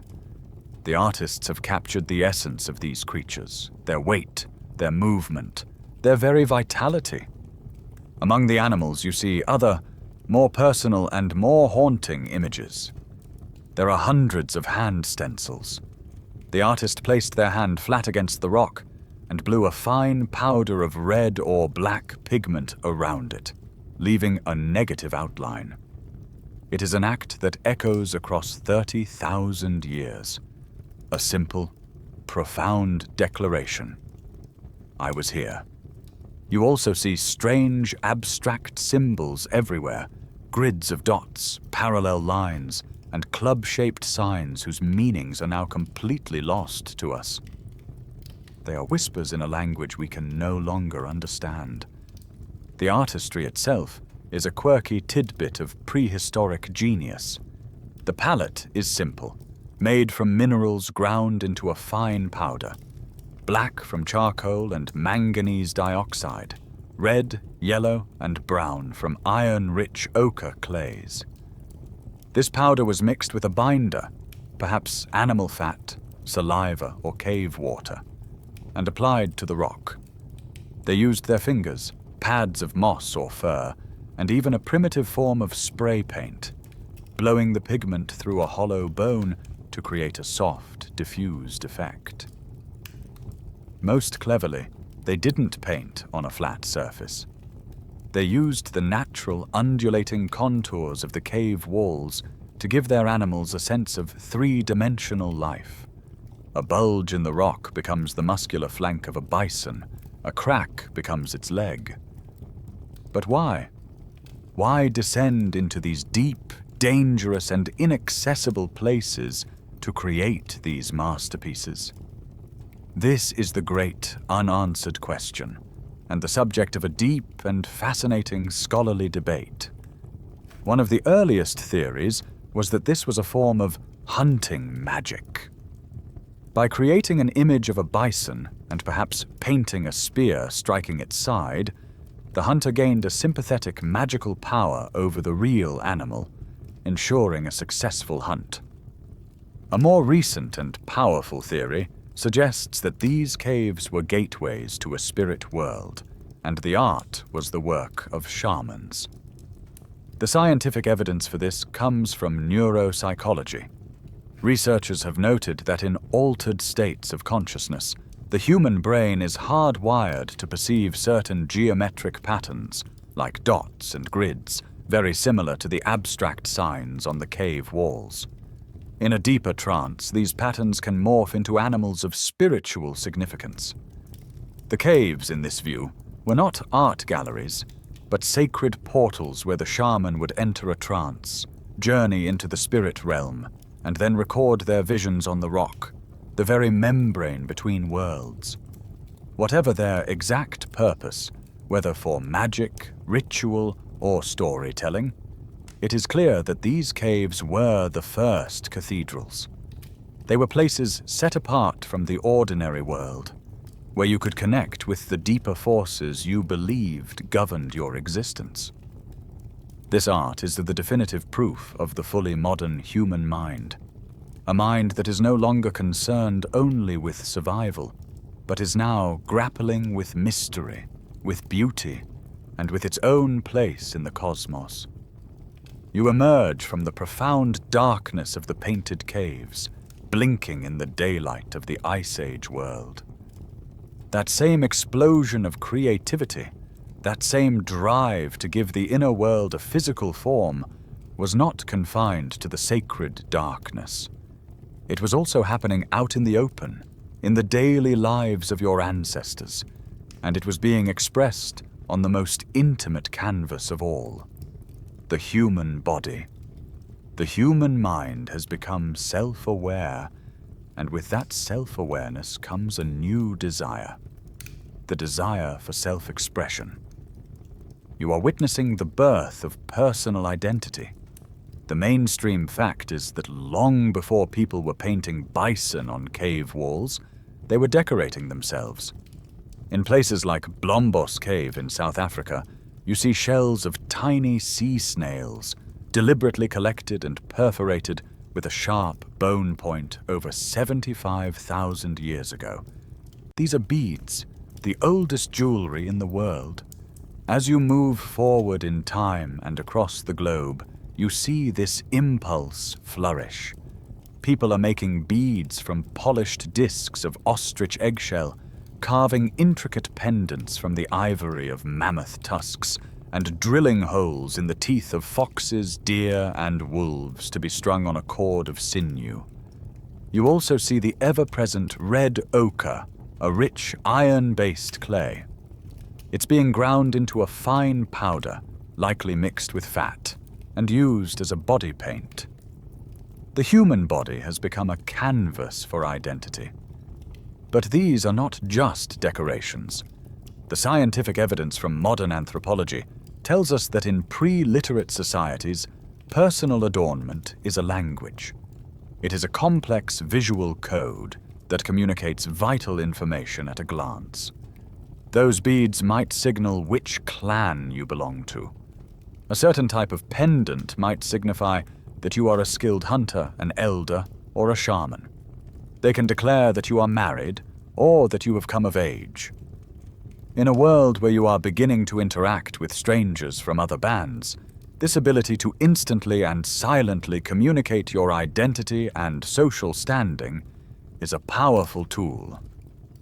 The air of the camp is not just filled with the smoke of the fire and the sounds of tool-making. For the first time, you hear a new sound: music.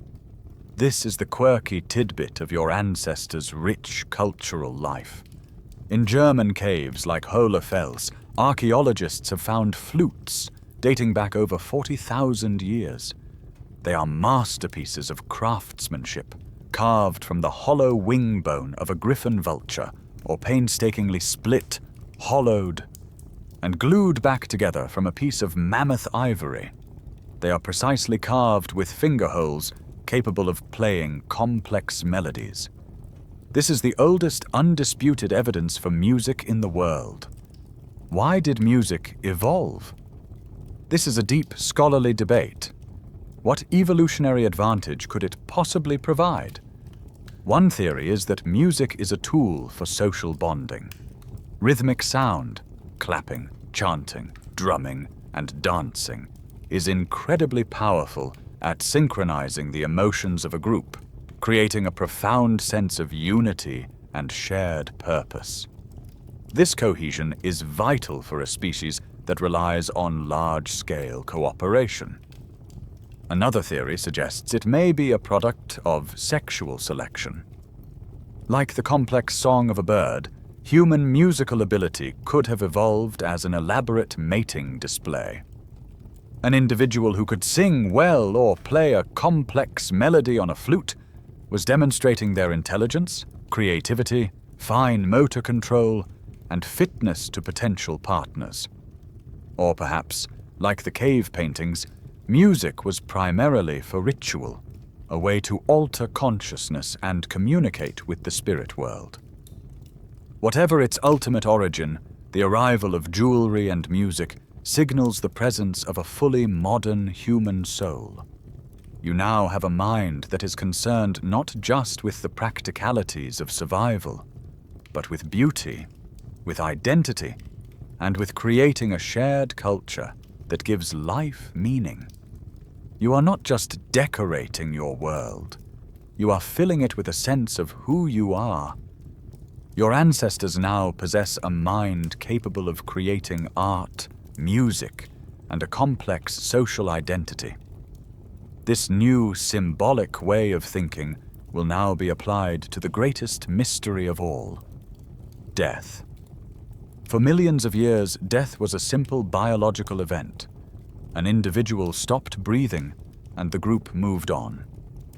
But now, when a member of your band dies, you do not simply leave the body to the scavengers. You perform an act of profound and symbolic significance. You are about to invent the funeral. The simple act of intentionally burying the dead is a revolutionary step. It implies that the deceased is still a person, an individual who is owed respect. It suggests a new relationship with the past and a new anxiety about the future. It is the first glimmer of a religious impulse, a sign that you are grappling with the possibility that there is more to existence than this single brief life. To witness the full flowering of this new spiritual world, you must travel to a site called Pangea, located a few hours east of modern-day Moscow.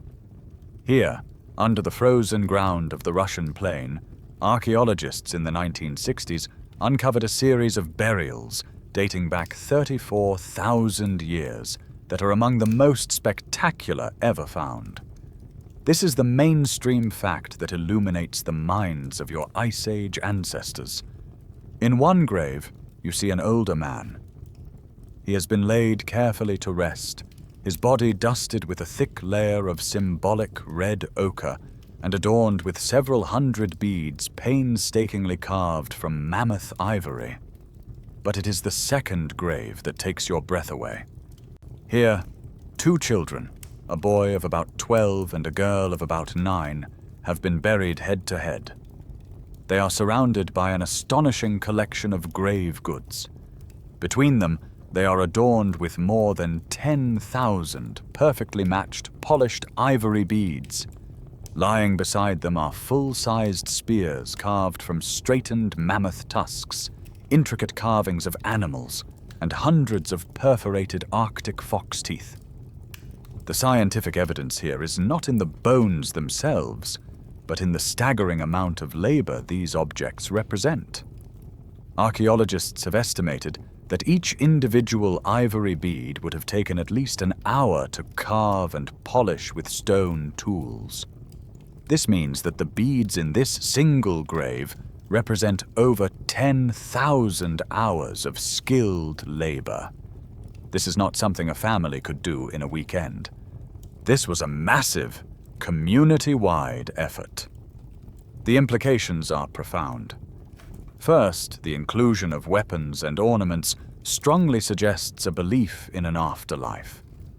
These were not sentimental keepsakes, they were provisions for a journey into a spirit world. Second, the sheer wealth of the burial implies the existence of a complex social structure.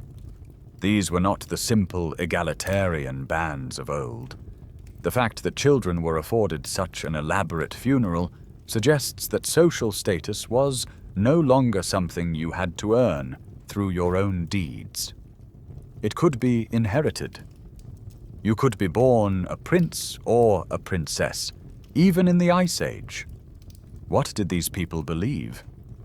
The quirky tidbit is that the most likely worldview they held is a concept called animism. This is the belief that the world is not made up of living things and inanimate objects, but that it is entirely full of persons, only some of whom are human. In an animist world, a river, a mountain, a specific tree, a thunderstorm, or even a strangely shaped rock can have a soul, a personality, and intentions. You do not just take from the world. You have a relationship with it, built on respect and reciprocity. The spirit world and the physical world are one and the same. Of course, the precise meaning of the Sun Gear burials remains a subject of intense scholarly debate. Was this a truly hierarchical society, with a powerful chief who could command this level of tribute for his children? Or was the status of these individuals a spiritual one? Perhaps they were seen as special, sacred beings, and the funeral was an offering to the spirits of the world. We can never know for sure. But what is clear is that these graves are a window into a rich and complex spiritual and social life. Your ancestors are now bound together not just by kinship and the need for survival, but by a shared cosmology, a common understanding of their place in a living spiritual world. Armed with a mind that can invent, create art, and build complex spiritual worlds, you are now ready for the final great expansion. The last chapter of the Paleolithic is a story of movement, a great colonization that will take your species from its African homeland to every corner of the habitable world. You are about to become the first and only truly global species in the 4 billion-year history of life on Earth. The main push out of Africa begins around 70,000 years ago. You follow bands of your ancestors as they move into the Middle East, where they will live alongside Neanderthals for thousands of years. But from there, the expansion splinters.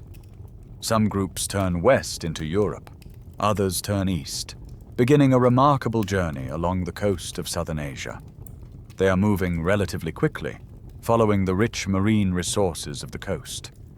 And then they come to a barrier that no human has ever managed to cross before: the open ocean. Your journey now takes you to Southeast Asia. Even with the Ice Age sea levels at their lowest, the ancient supercontinent of Sunda was separated from Australia and New Guinea by a deep oceanic trench. To get across, you need to make a sea voyage of at least 60 miles. This is the mainstream fact of one of humanity's greatest and most overlooked early achievements.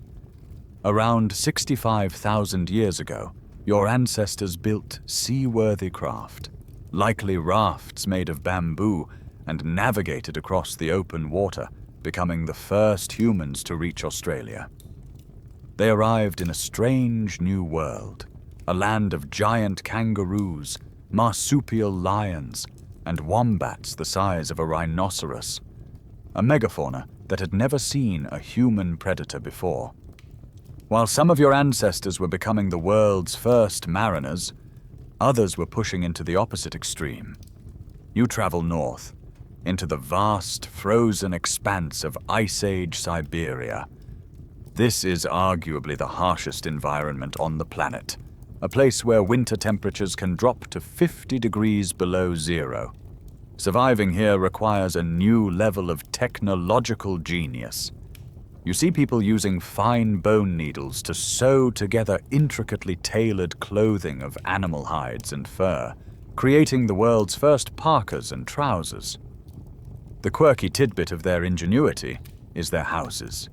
You see incredible shelters built from the massive skulls, jaws, and leg bones of woolly mammoths, covered with hides to create warm, durable homes against the Arctic winds. It is these cold-adapted people of Siberia who will make the final great leap. You stand with them on the edge of northeastern Asia, looking out at the horizon. But you are not looking at the sea.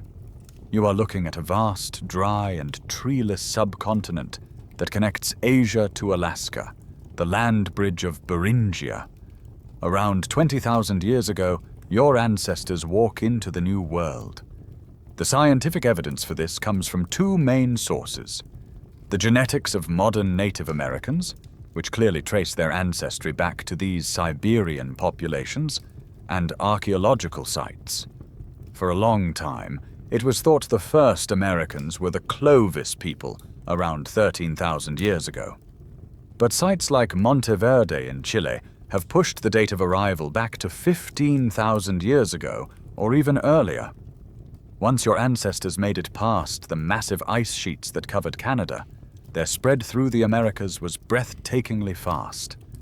In the space of just 2,000 or 3,000 years, humans populated an entire hemisphere from the Arctic to the windswept tip of South America. The nature of this rapid expansion is a topic of intense scholarly debate. Was it a blitzkrieg, a lightning-fast wave of big-game hunters sweeping through a continent filled with naive megafauna that had never seen humans? Or was it a more gradual coastal hopping, with people following the rich marine resources down the Pacific coast? Whatever the method, the result was the same. In just a few tens of thousands of years, a mere blip in evolutionary time, you have watched your species transform. From a small, vulnerable population in Africa, you have become the master of every environment, from the tropical rainforests to the Arctic tundra and the open ocean. You have proven yourself to be the most adaptable, resourceful, and relentlessly exploratory creature the world has ever seen. Your species has now conquered the planet, a feat made possible not just by a clever mind, but by clever hands. The final phase of the Paleolithic is a period of dazzling technological innovation. You are no longer just a maker of stone tools. You are a master of physics, chemistry, and engineering, using a vast array of materials to create a toolkit for every conceivable environment. You are on the plains of Ice Age Europe, watching a group of hunters stalking a giant bison. They are not creeping close for a dangerous, short-range thrust with a heavy spear. Instead, they are holding a new and ingenious device. This is the atlatl, or spear thrower. It is a simple-looking stick, about the length of your forearm, with a hook at one end. The hunter fits the butt of a long, lightweight spear, or dart, into the hook. Then, in a fluid, overhand motion, they swing the atlatl forward. It acts as a lever, an extension of their arm, catapulting the dart with incredible speed and force. This is a mainstream fact of Paleolithic life and a revolution in hunting. The physics are simple but devastating. The atlatl essentially adds a second elbow and wrist to the hunter's arm, multiplying the force they can generate. It allows you to throw a spear at over 90 miles per hour, with enough power to penetrate the thick hide of a mammoth from a much safer distance. The atlatl is a force multiplier, a weapon that transforms you from a high-risk wrestler of megafauna into a deadly, long-range predator. But in other parts of the world, an even more sophisticated projectile system is being perfected. You travel back to a rock shelter in South Africa called Sibudu Cave. Here, the scientific evidence, in the form of tiny, exquisitely crafted stone and bone points, shows the use of the bow and arrow as far back as 64,000 years ago. This is another giant leap. The bow is a device for storing energy. As you draw the string back, the bow limbs bend, accumulating the power of your muscles. When you release, that stored energy is transferred to the arrow in a single, instantaneous snap. The bow and arrow is more accurate, quieter, and has a faster rate of fire than the atlatl, making it the perfect tool for hunting the smaller, faster game you might find in a forest.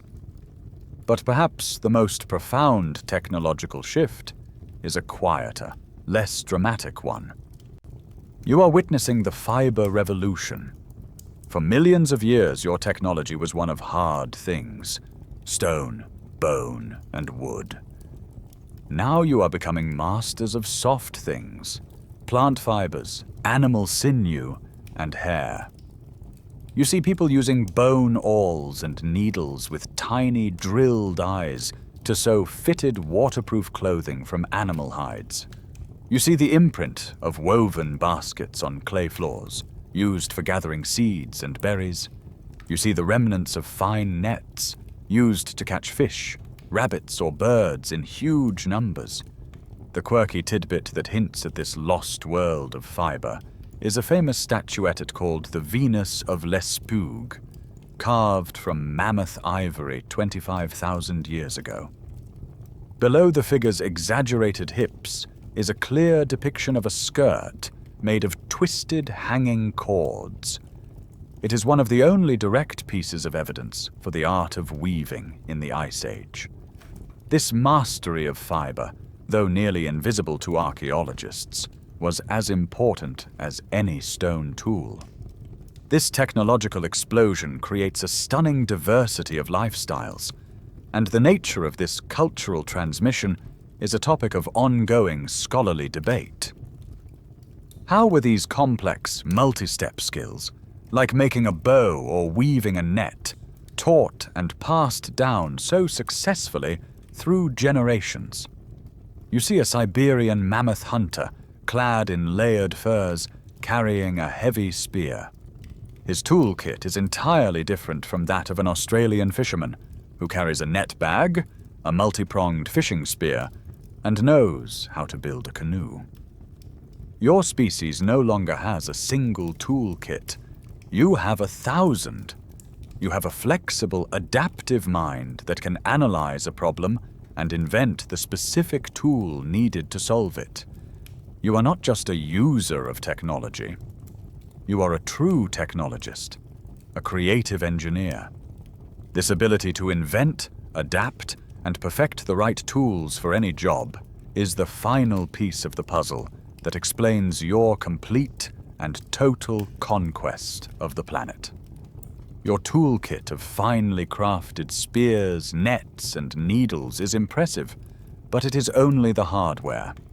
The most powerful tool you possess, the one that truly guarantees your survival, is the software running inside your skull. You are a walking library, a living, breathing encyclopedia of the natural world. In a world without writing, everything you need to know must be stored in the most complex device ever created: your memory. You are standing in a forest with a band of your ancestors. To a modern eye, it is a chaotic, undifferentiated wall of green.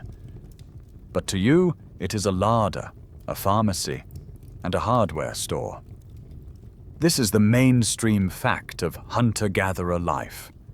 Your botanical knowledge is encyclopedic. You can identify several hundred different species of plants. You know which ones will provide food, which roots need to be pounded and leached for hours to remove their poisons, and which leaves, when crushed, will soothe an aching tooth or reduce a fever. Your knowledge of the animal world is just as profound. You know the life cycles and habits of every creature in your territory. You know that when a certain flower blooms, the fish will be running in the river. You know the subtle shift in a bird's call that signals an approaching predator. You are a master zoologist, your knowledge woven from thousands of hours of patient observation. You have a detailed mental map of your entire territory, with a name for every rock formation and every stream, and you can navigate it by the sun, the wind, and the stars. Nowhere is this intellectual prowess more evident than in the art of tracking. You find a set of prints in the dirt. This is not just seeing a footprint. It is an act of intense scientific deduction. From the shape and depth of the track, you can identify the species, its size, and its gender. From the spacing of the prints, you can tell if it was walking, trotting, or running in fear. You notice a slight drag mark from one hoof, and you hypothesize that the animal is injured. You see what it has been eating, you predict where it is going, and you form a plan to intercept it. The scientific evidence from modern studies of the few remaining hunter-gatherer trackers shows that the cognitive skills involved are identical to those required for physics or advanced mathematics. It is a process of generating hypotheses, gathering evidence, and creating predictive models. Tracking is not a simple skill. It is science in motion. This is the origin of the scientific mind. It is a quirky tidbit of modern life that we have outsourced our memory to books and computers, allowing our minds to become incredibly specialized. You can be a brilliant physicist, but unable to identify a single tree in your backyard. Your ancestors could not afford this luxury. They had to be generalists of the highest order. The average hunter-gatherer was a botanist, a zoologist, a meteorologist, and a master craftsman, all rolled into one.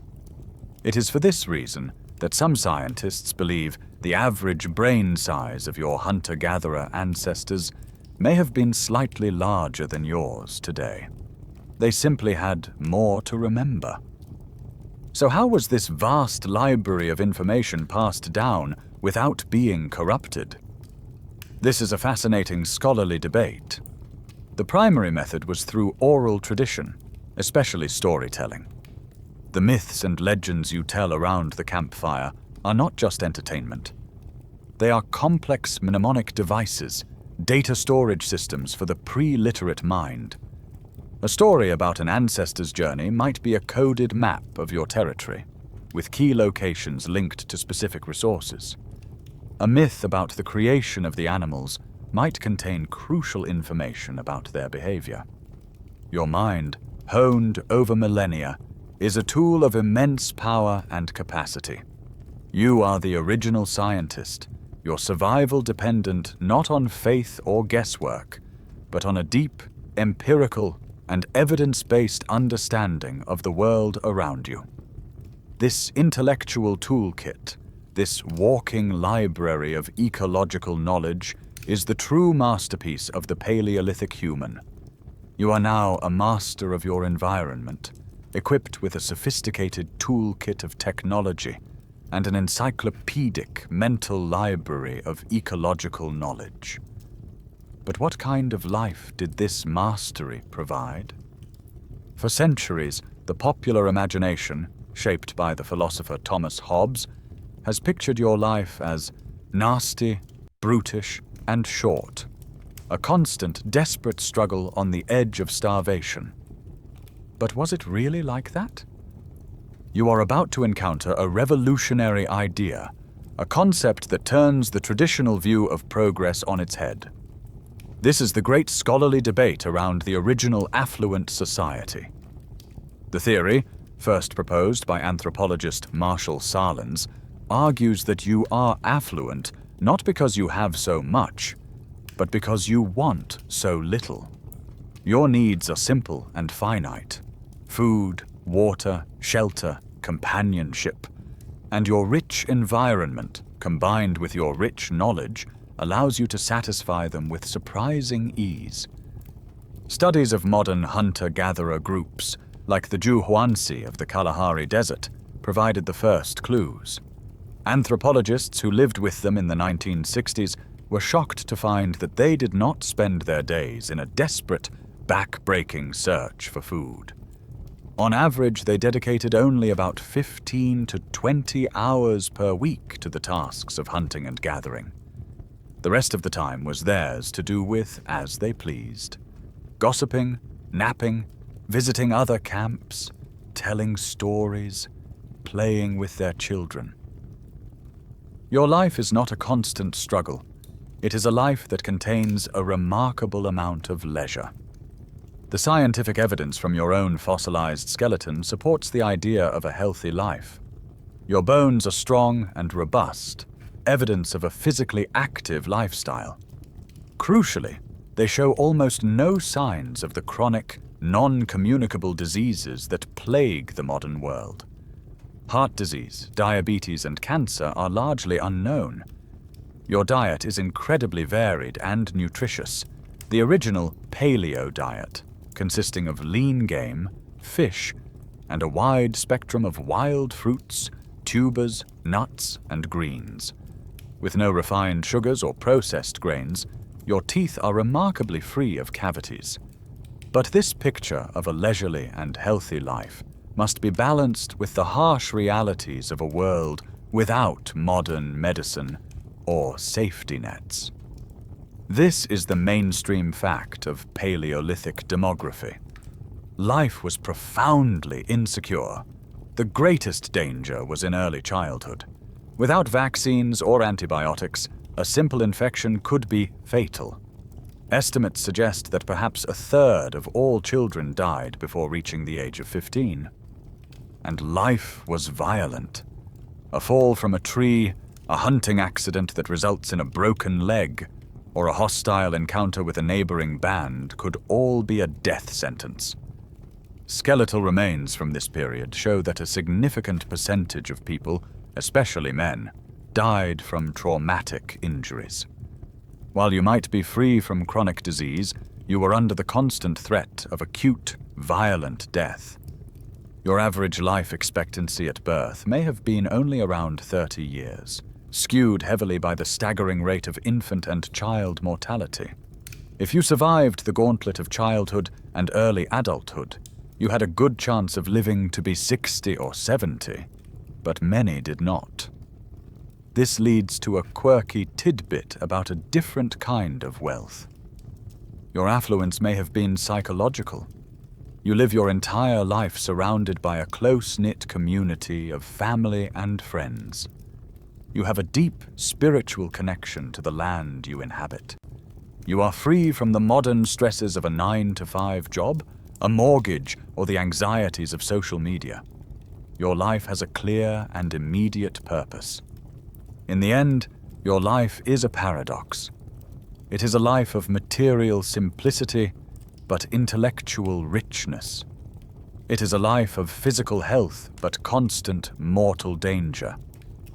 It is neither the brutish struggle of Hobbes' imagination nor a peaceful Rousseau-esque utopia. It is the complex, challenging, and deeply human way of life that successfully sustained our species for 99% of our time on Earth, and for which our minds and bodies are still, in many ways, best adapted. The paradox of your life, a life of both freedom and insecurity, is managed by the most important technology you have: your society. Your survival does not depend on your individual strength or skill, but on the strength and cohesion of your group.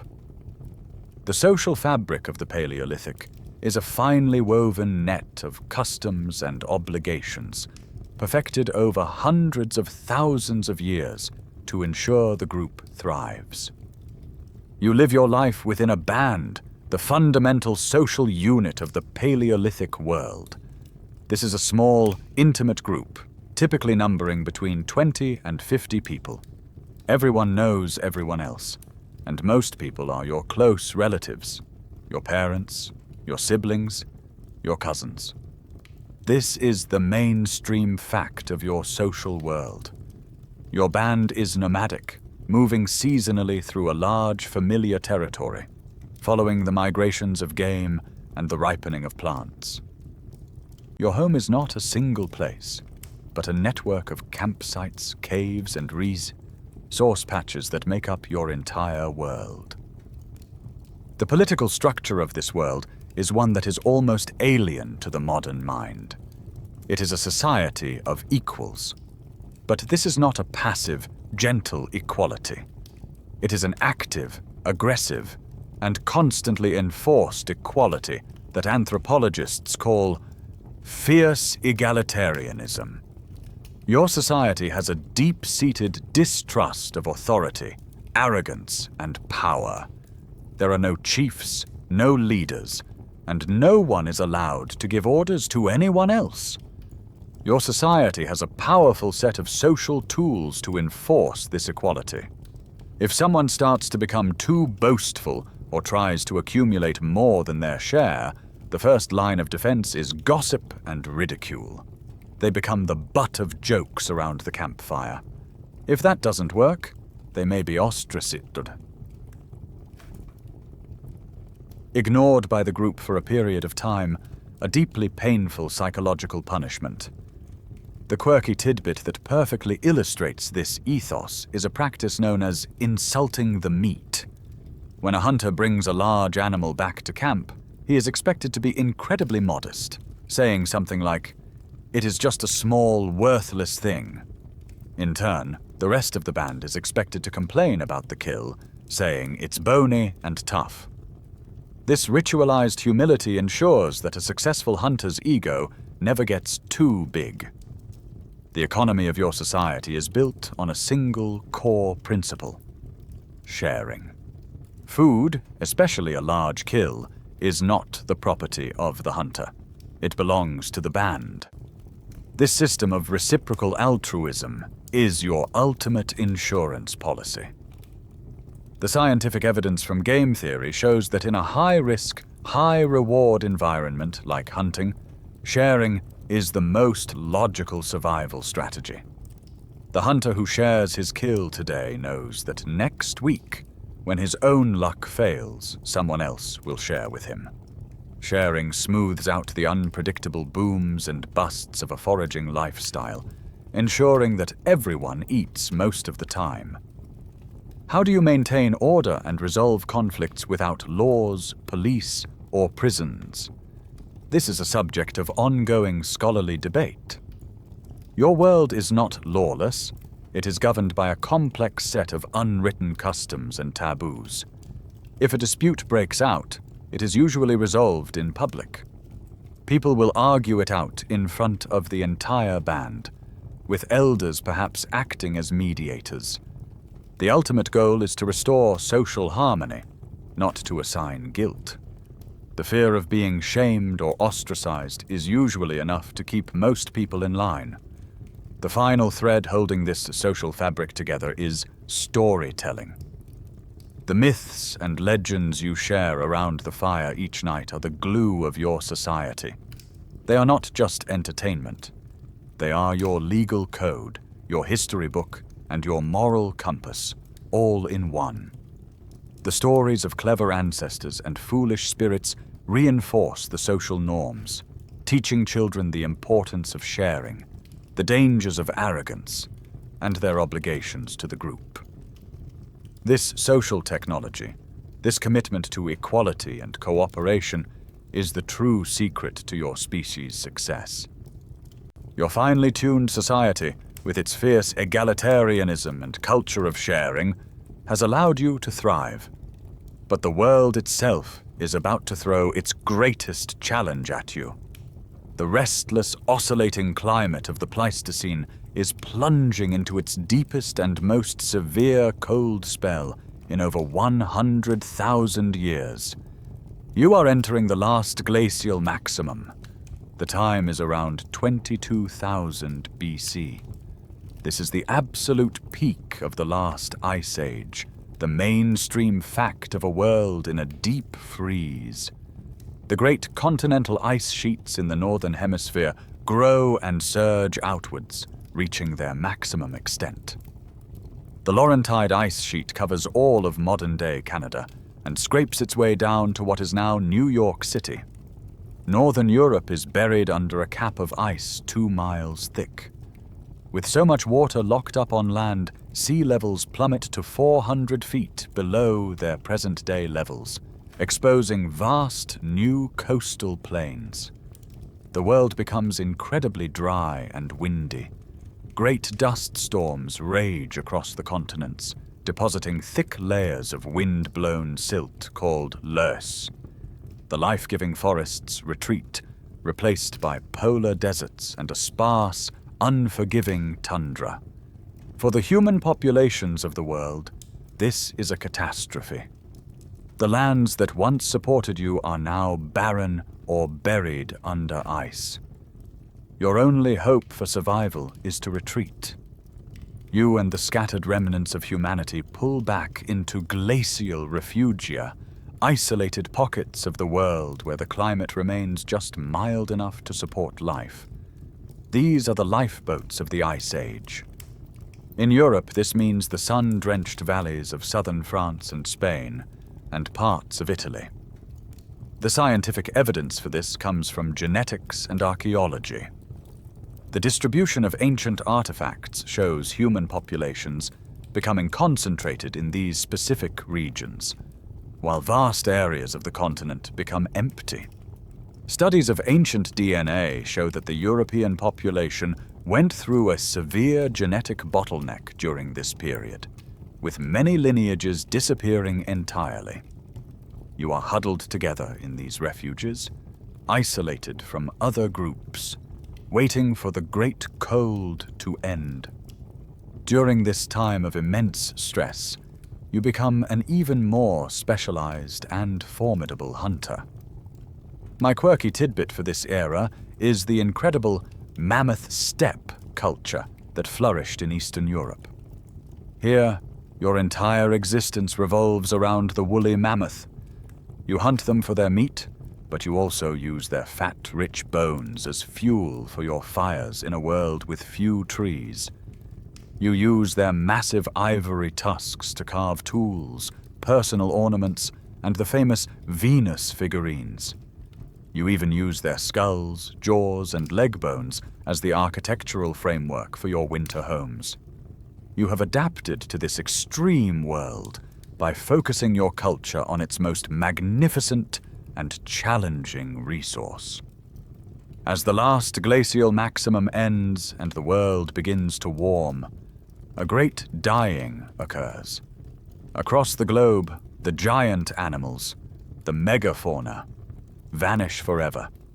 The mammoths, woolly rhinos, giant Irish elk, cave bears, saber-toothed cats, and in the Americas, the mastodons and giant ground sloths all go extinct. What killed them?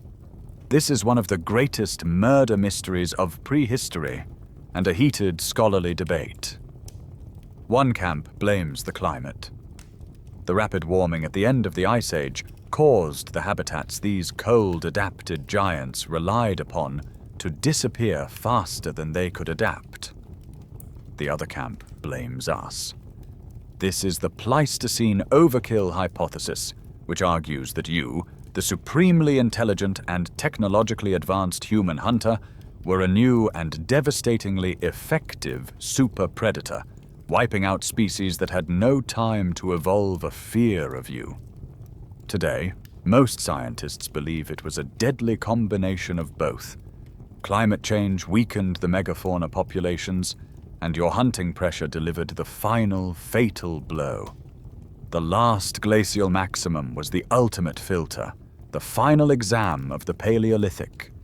The human populations that emerged from it were the toughest, most resilient, and most adaptable people who had ever lived. They had survived the worst the planet could throw at them.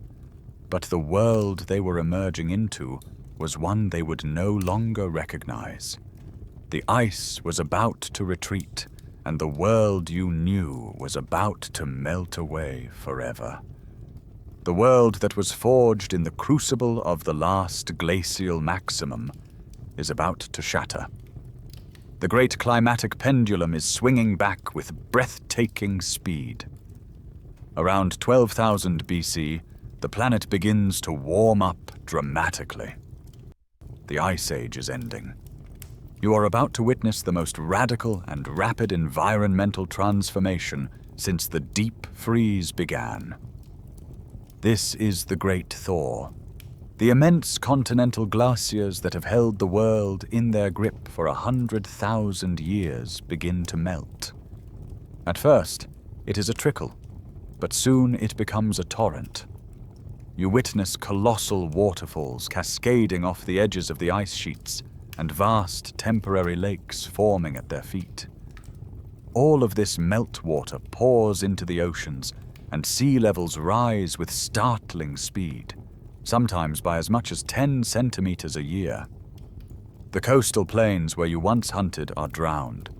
The great land bridges that connected continents, like Pangea, are submerged beneath the waves. The climate becomes warmer, wetter, and more stable. As the ice retreats, the landscape is transformed.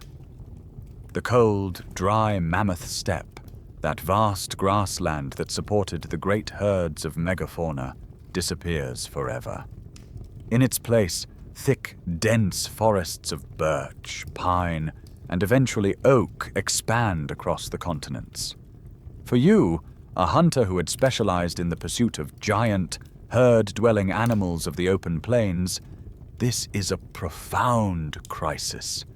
Your entire way of life, the one that sustained you through the worst of the Ice Age, has vanished along with the ice. You must adapt once again, and this adaptation is a fundamental shift in your relationship with the natural world. This is the broad-spectrum revolution. The scientific evidence for this is clear in the archaeological record. With the megafauna gone, you can no longer be a specialist. You must become a generalist. You begin to exploit a much wider or broader range of food sources than ever before. Your diet now includes smaller forest animals like red deer and wild boar. You turn your attention to the rivers and coasts, inventing fish hooks, harpoons, and nets with stone sinkers to harvest the abundant fish and shellfish. You hunt birds and collect their eggs. And most importantly, you begin to rely much more heavily on plants, especially the seeds of wild grasses like wheat and barley. To see this new way of life in its most advanced form, you travel to the Levant in the Near East. Here, you find a people known as the Natufians. They are living in a paradise. The hills are covered with vast, dense forests of wild wheat and barley, and herds of gazelle roam the valleys. The abundance is so great that it allows for something completely new. This is the quirky tidbit that signals the coming change. The Natufians are living in permanent, year-round villages.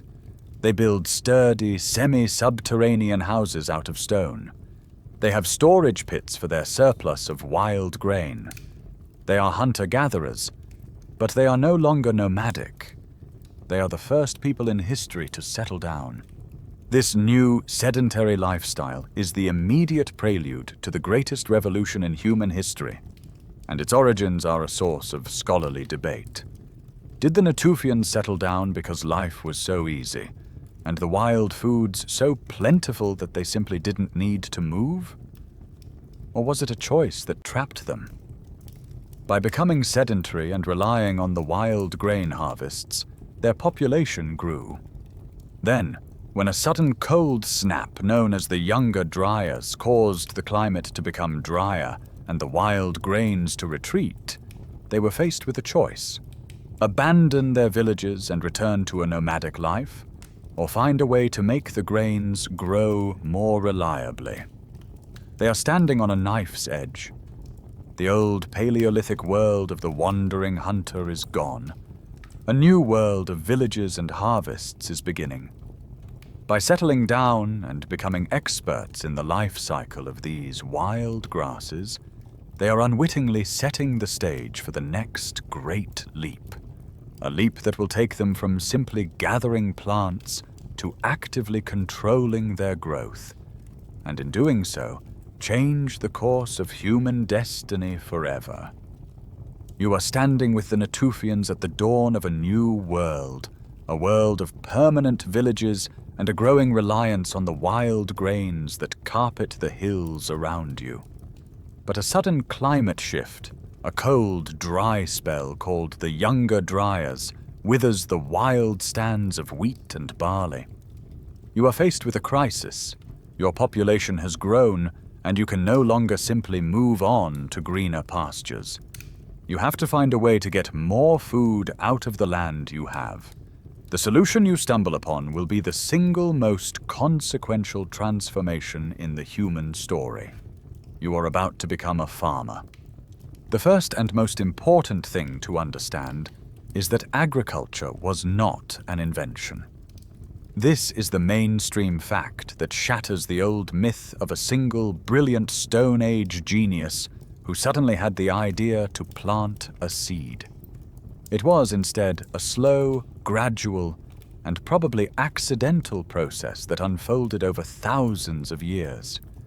It was an entanglement, a co-evolutionary dance between humans and a few select species of plants and animals. You can picture how it began. For generations, you have been harvesting wild grains, carrying them back to your village in baskets. You inevitably spill some seeds along the path and around your settlement. In the disturbed, nutrient-rich soil of your camp's refuse heaps, these seeds sprout and thrive. You notice that the plants growing here are easier to harvest than the ones on the wild hillside.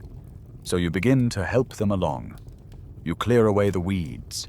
You save the seeds from the very best plants, the ones with the biggest grains and the toughest stems, to scatter next season. Slowly, almost imperceptibly, you go from simply gathering plants to actively cultivating them. But why did you and people all over the world adopt this new and often much more labor-intensive way of life? This is a central scholarly debate with no single easy answer. The classic theory is population pressure. As your hunter-gatherer communities became more successful and sedentary, your populations grew, eventually outstripping what the local environment could naturally provide. Farming was harder work, but it could feed more mouths per acre. Another theory points to the new, stable climate of our current geological epoch, the Holocene. The volatile, unpredictable climate of the Ice Age made farming impossible. The warm, wet, and relatively stale conditions after the Great Thaw created the perfect window of opportunity for agriculture to take root. But a more recent and intriguing idea is the feasting theory. This suggests that agriculture wasn't driven by the fear of starvation, but by the hunger for power and social status. Ambitious individuals or groups began to cultivate land to produce a surplus, not for daily survival, but to throw extravagant feasts, placing their neighbors in their social debt and cementing their own prestige. Here is the most remarkable and quirky tidbit about this revolution. It was not a single event. It happened independently in at least 7 different regions of the world, all within a few thousand years of each other. In the Fertile Crescent of the Middle East, you are domesticating wheat, barley, and peas. In China, farmers along the Yangtze and Yellow rivers are cultivating rice and millet. In Mesoamerica, you are experimenting with corn, beans, and squash. In the Andes of South America, you are tending to potatoes and quinoa. In New Guinea, it's taro and bananas. The scientific evidence for this independent invention is undeniable. Archaeologists have unearthed the distinct toolkits and early domesticated plants from each of these regions, showing they developed without contact with one another. More powerfully, geneticists have traced the DNA of these founder crops back to their specific local wild ancestors, proving that each was a unique, homegrown revolution. This was not a single idea that spread. It was a global pattern, an almost inevitable response by our species to the new conditions of the Holocene. So, the transition to farming was not a clear choice for a better life. It was a gradual, almost unconscious slide, a trap that people stumbled into for a complex mix of reasons.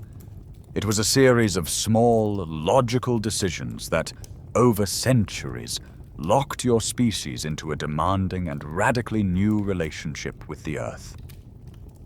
Your slow, stumbling entry into the world of farming was not a single, unified story. It was a multitude of different stories, playing out independently across the globe. The kind of farming you practiced, and the kind of society you would build, depended entirely on the luck of the draw, on the specific wild plants and animals that happened to live in your corner of the world. The process of turning a wild plant into a domesticated crop is a slow, intimate partnership. It is evolution guided by the human hand. You are witnessing the dawn of genetic engineering. Take wheat, for example. The wild wheat that grows on the hillsides of the Fertile Crescent has a brittle stalk. When the grain is ripe, the slightest touch or a gust of wind causes it to shatter, scattering its seeds on the ground. This is great for the plant, but frustrating for you, the gatherer. But occasionally, a random mutation creates a plant with a tougher stalk that holds onto its seeds. In the wild, this is a disadvantage. In your world, it is a miracle. When you harvest the wild grains, you are more likely to get the seeds from these tough-stalked mutants back to your village. When you spill seeds or deliberately plant them, you are unconsciously selecting for this trait. Over many generations, the wheat in your fields is transformed. It now waits patiently for you to harvest it. This process of artificial selection is the scientific evidence written into the very DNA of the food we eat today. While dozens of plants were domesticated, the fate of civilizations would rest on the shoulders of just a few starchy staples. This is the mainstream fact of our agricultural foundation. In the Near East, it was wheat and barley. The raw materials for bread and beer that would fuel the first cities in Mesopotamia. In the great river valleys of China, it was rice, a phenomenally productive grain capable of supporting immense populations. In the Americas, it was maize, the result of a truly astounding act of genetic modification that transformed a tiny wild grass called teosinte into the large cobbed corn that was the lifeblood of the Maya and Aztec. And in the high Andes, it was the humble but rugged potato, a tuber that allowed empires to flourish at altitudes where no grain could grow. At the same time, you are transforming the plant world. You are forging a new relationship with animals. The quirky tidbit is that the very first animal you domesticate is the dog, and you do this long before you ever plant your first seed. The dog was a partner to you, the hunter-gatherer, a companion, a guard, and an assistant in the hunt. But with the advent of farming comes the domestication of livestock. You start to manage the herds of wild goats and sheep you once hunted, selectively culling the aggressive ones and breeding the docile ones. You capture wild boar, and over generations, they become pigs. You tame the mighty wild aurochs, turning it into the cow. These animals were suitable for domestication because they were social, herd-dwelling creatures with a clear dominance hierarchy that you could co-opt, allowing you to become the leader of the herd. Why did some parts of the world become agricultural powerhouses while others did not? This is a profound scholarly debate, famously addressed by the scientist Jared Diamond. Was it a difference in human ingenuity? The evidence suggests not. The answer, Diamond argues, was biogeographic luck. Eurasia simply won the lottery of wild species. It was home to the most useful and easily domesticated plants, like wheat and barley, and the most useful and easily domesticated large animals, goats, sheep, pigs, cattle, and horses. The Americas, in contrast, had maize, but only one large domesticable mammal, the llama. Australia had none. This initial distribution of biological resources would have enormous consequences for the future of human history. This small handful of plants and animals, the founder crops and the first herds, would become the living, breathing technology upon which almost all future human societies would be built. They are the biological bedrock of civilization. You have now become a farmer. You have tied your destiny to a handful of plants and animals. From our modern perspective, this seems like the dawn of progress, the first step on the inevitable road to civilization. But you must put aside that assumption. For the average person, the adoption of agriculture was not a step forward, but a catastrophic fall from grace. It has been called the worst mistake in the history of the human race. The first and most immediate price you pay is with your own body. The scientific evidence for this is written starkly in the bones of your ancestors. You can take a skeleton of a hunter-gatherer from before the agricultural transition and lay it next to the skeleton of an early farmer. The hunter-gatherer is taller. On average, your species will shrink by several inches after adopting agriculture. The farmer's bones show telltale signs of malnutrition. Harris lines, which are small ridges on the bones that mark periods of arrested growth during childhood, and enamel hypoplasia, defects in the teeth caused by nutritional stress. Your diet, once incredibly varied and rich, has become dangerously narrow.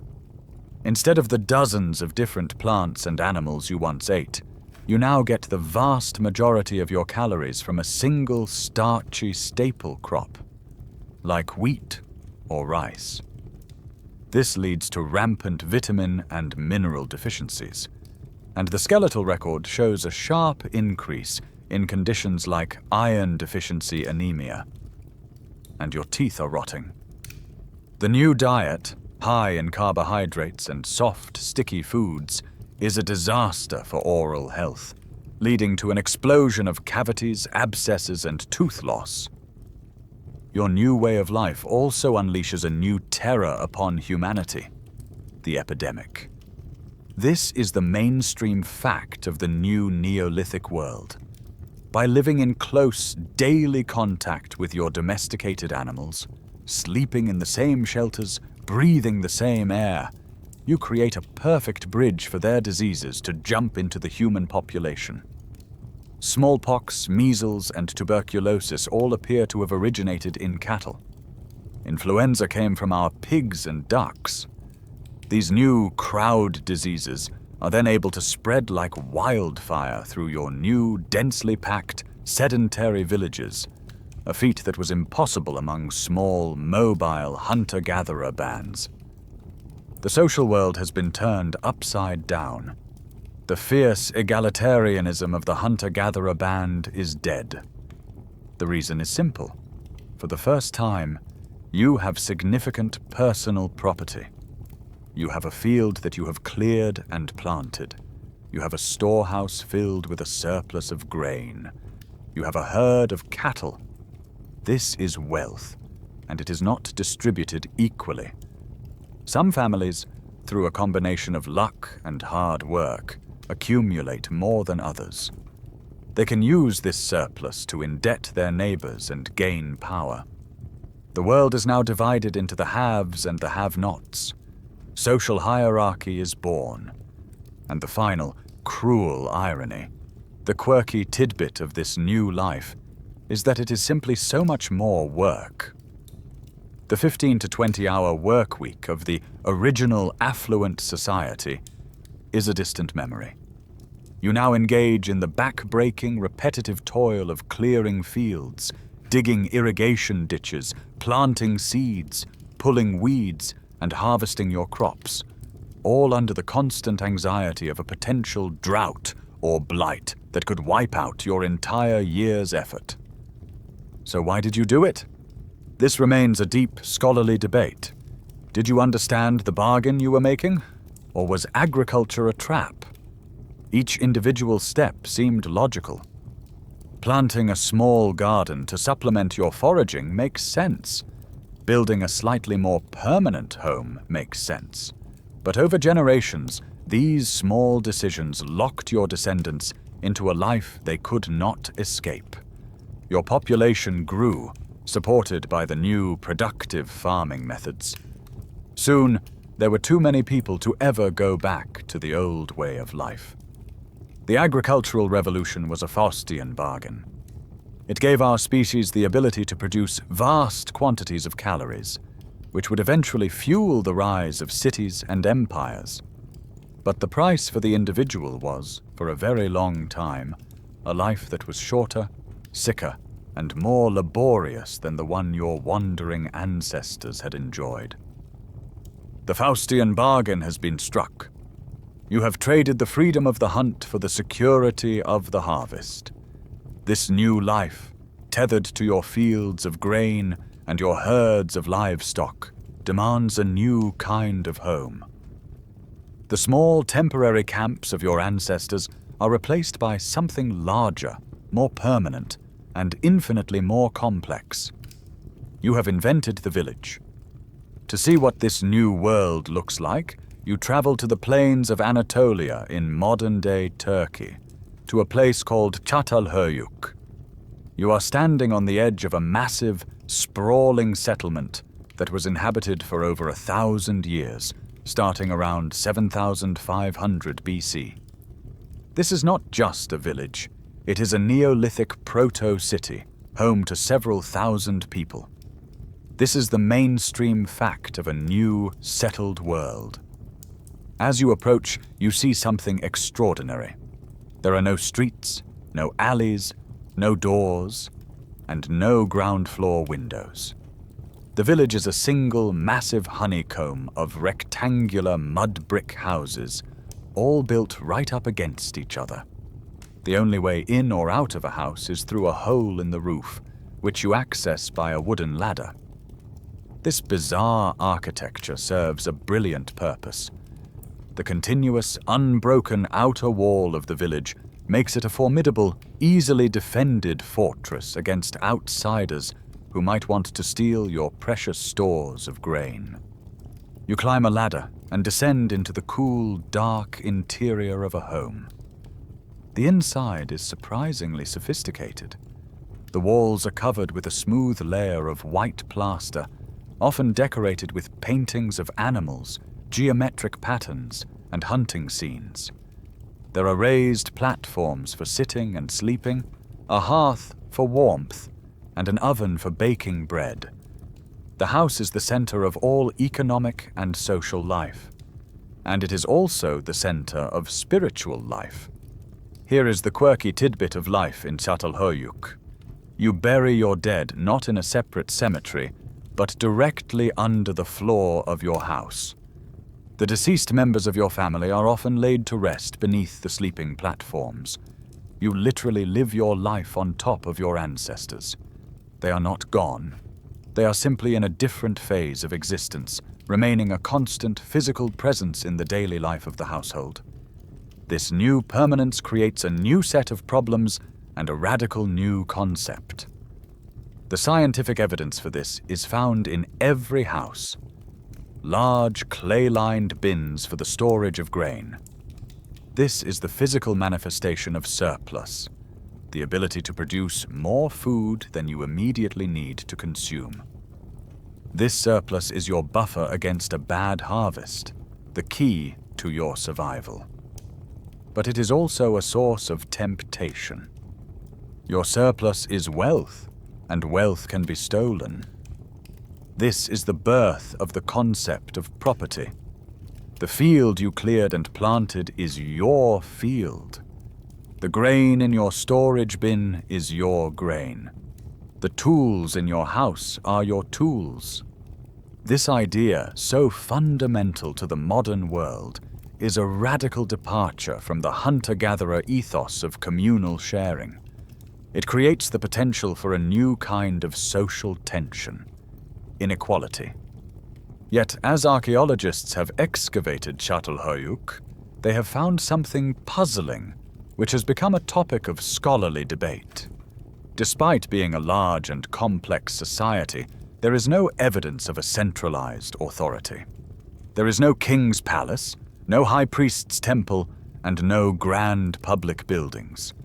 All the houses are roughly the same size and contain similar goods. Was this a remarkably egalitarian society? A mega-village that managed to organize itself without rulers? Or was social power simply expressed in more subtle ways that have not been preserved in the archaeological record?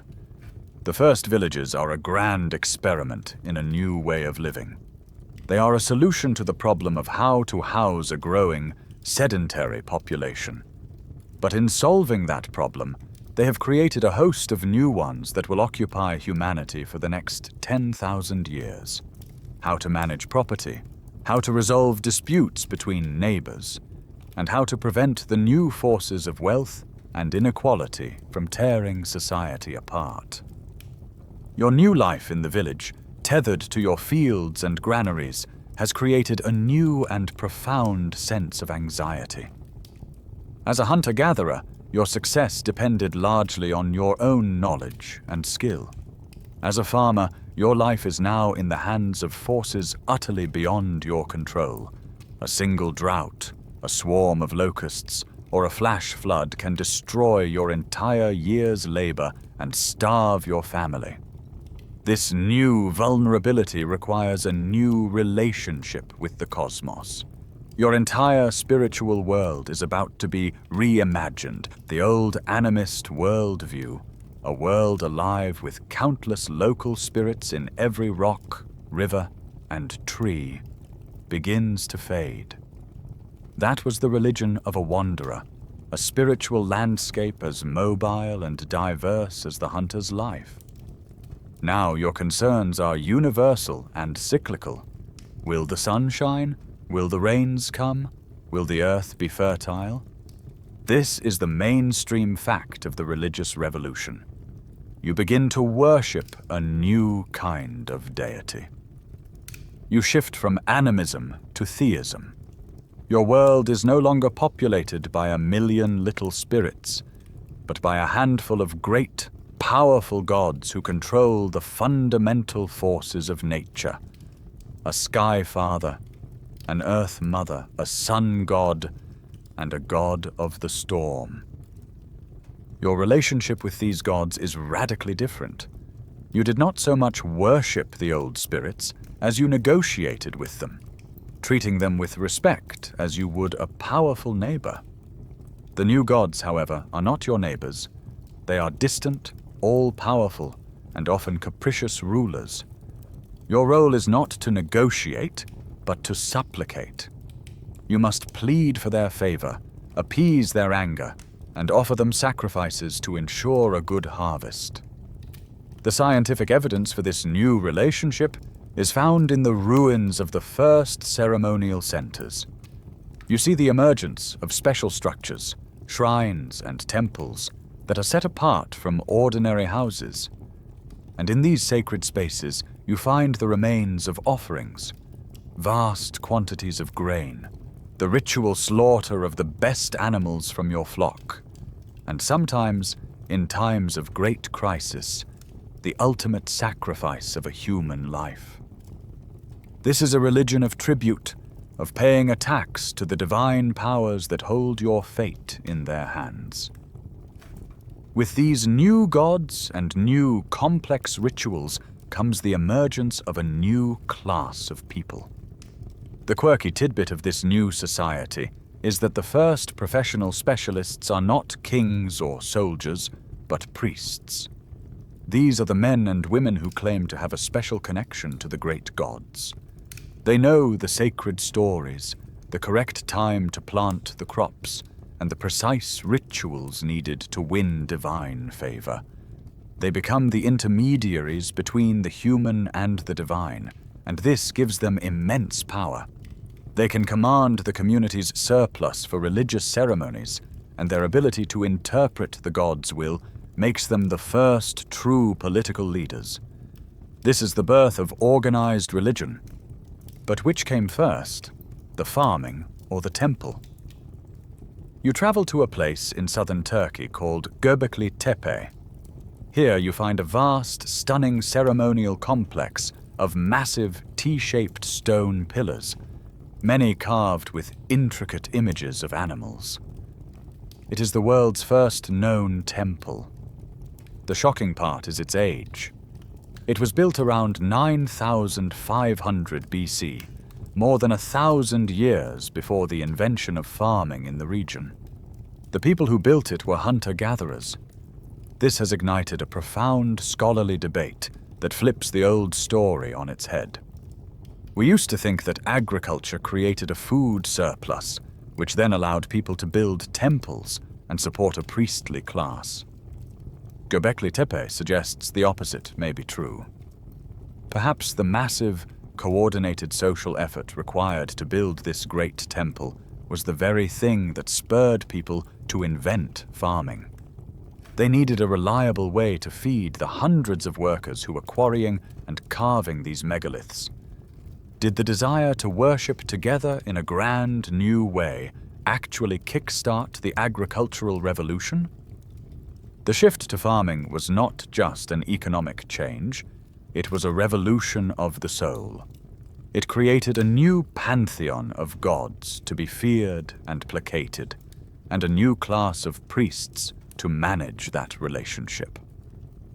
This powerful new religious framework would provide the ideological glue and the social justification for the even larger, more complex, and more hierarchical societies that were just over the horizon.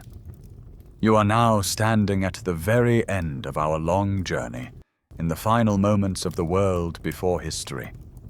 The great unifying saga of human origins is splintering into 1,000 different stories.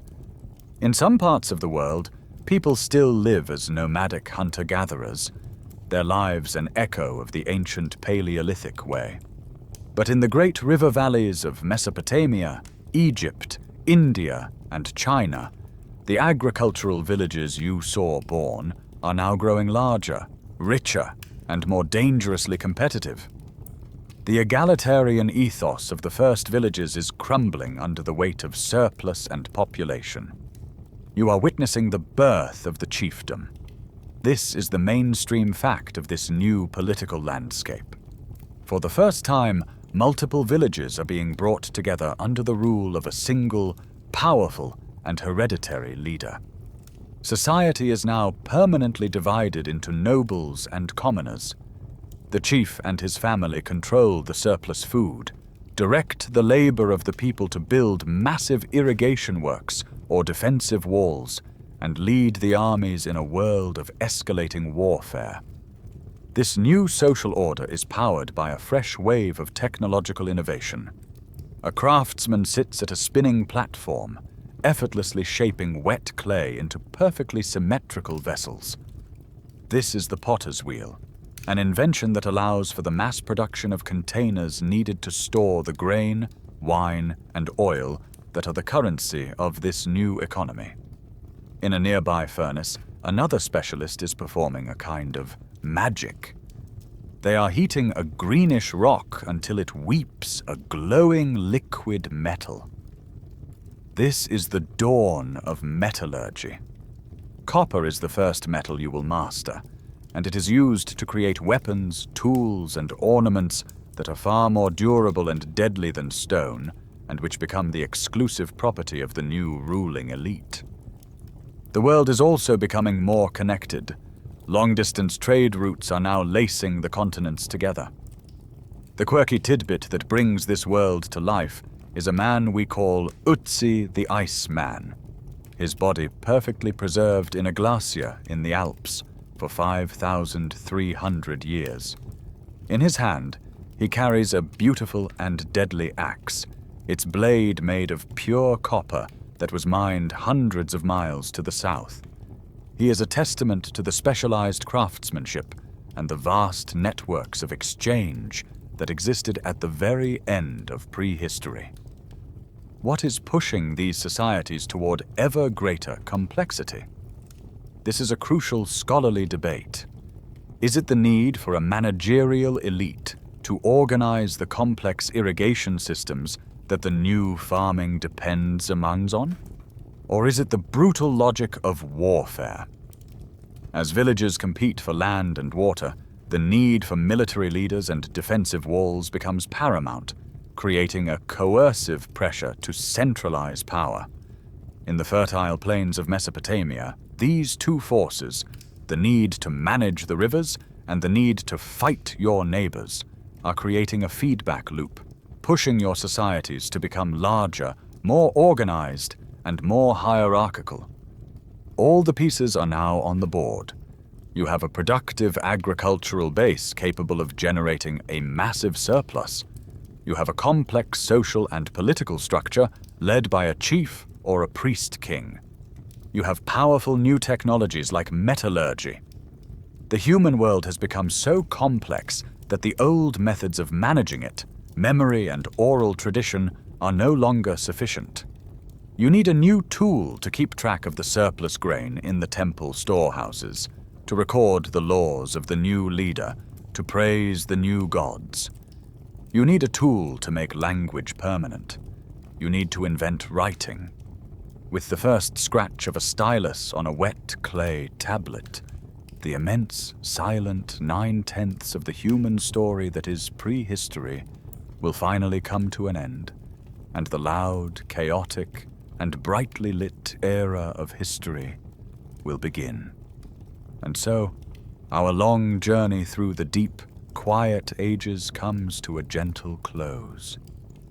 We have walked with our most distant ancestors across the changing landscapes of a world that is now lost to memory. We have felt the warmth of the first campfire, heard the first notes of a bone flute, and stood in awe before the first paintings whispered onto a cavern wall.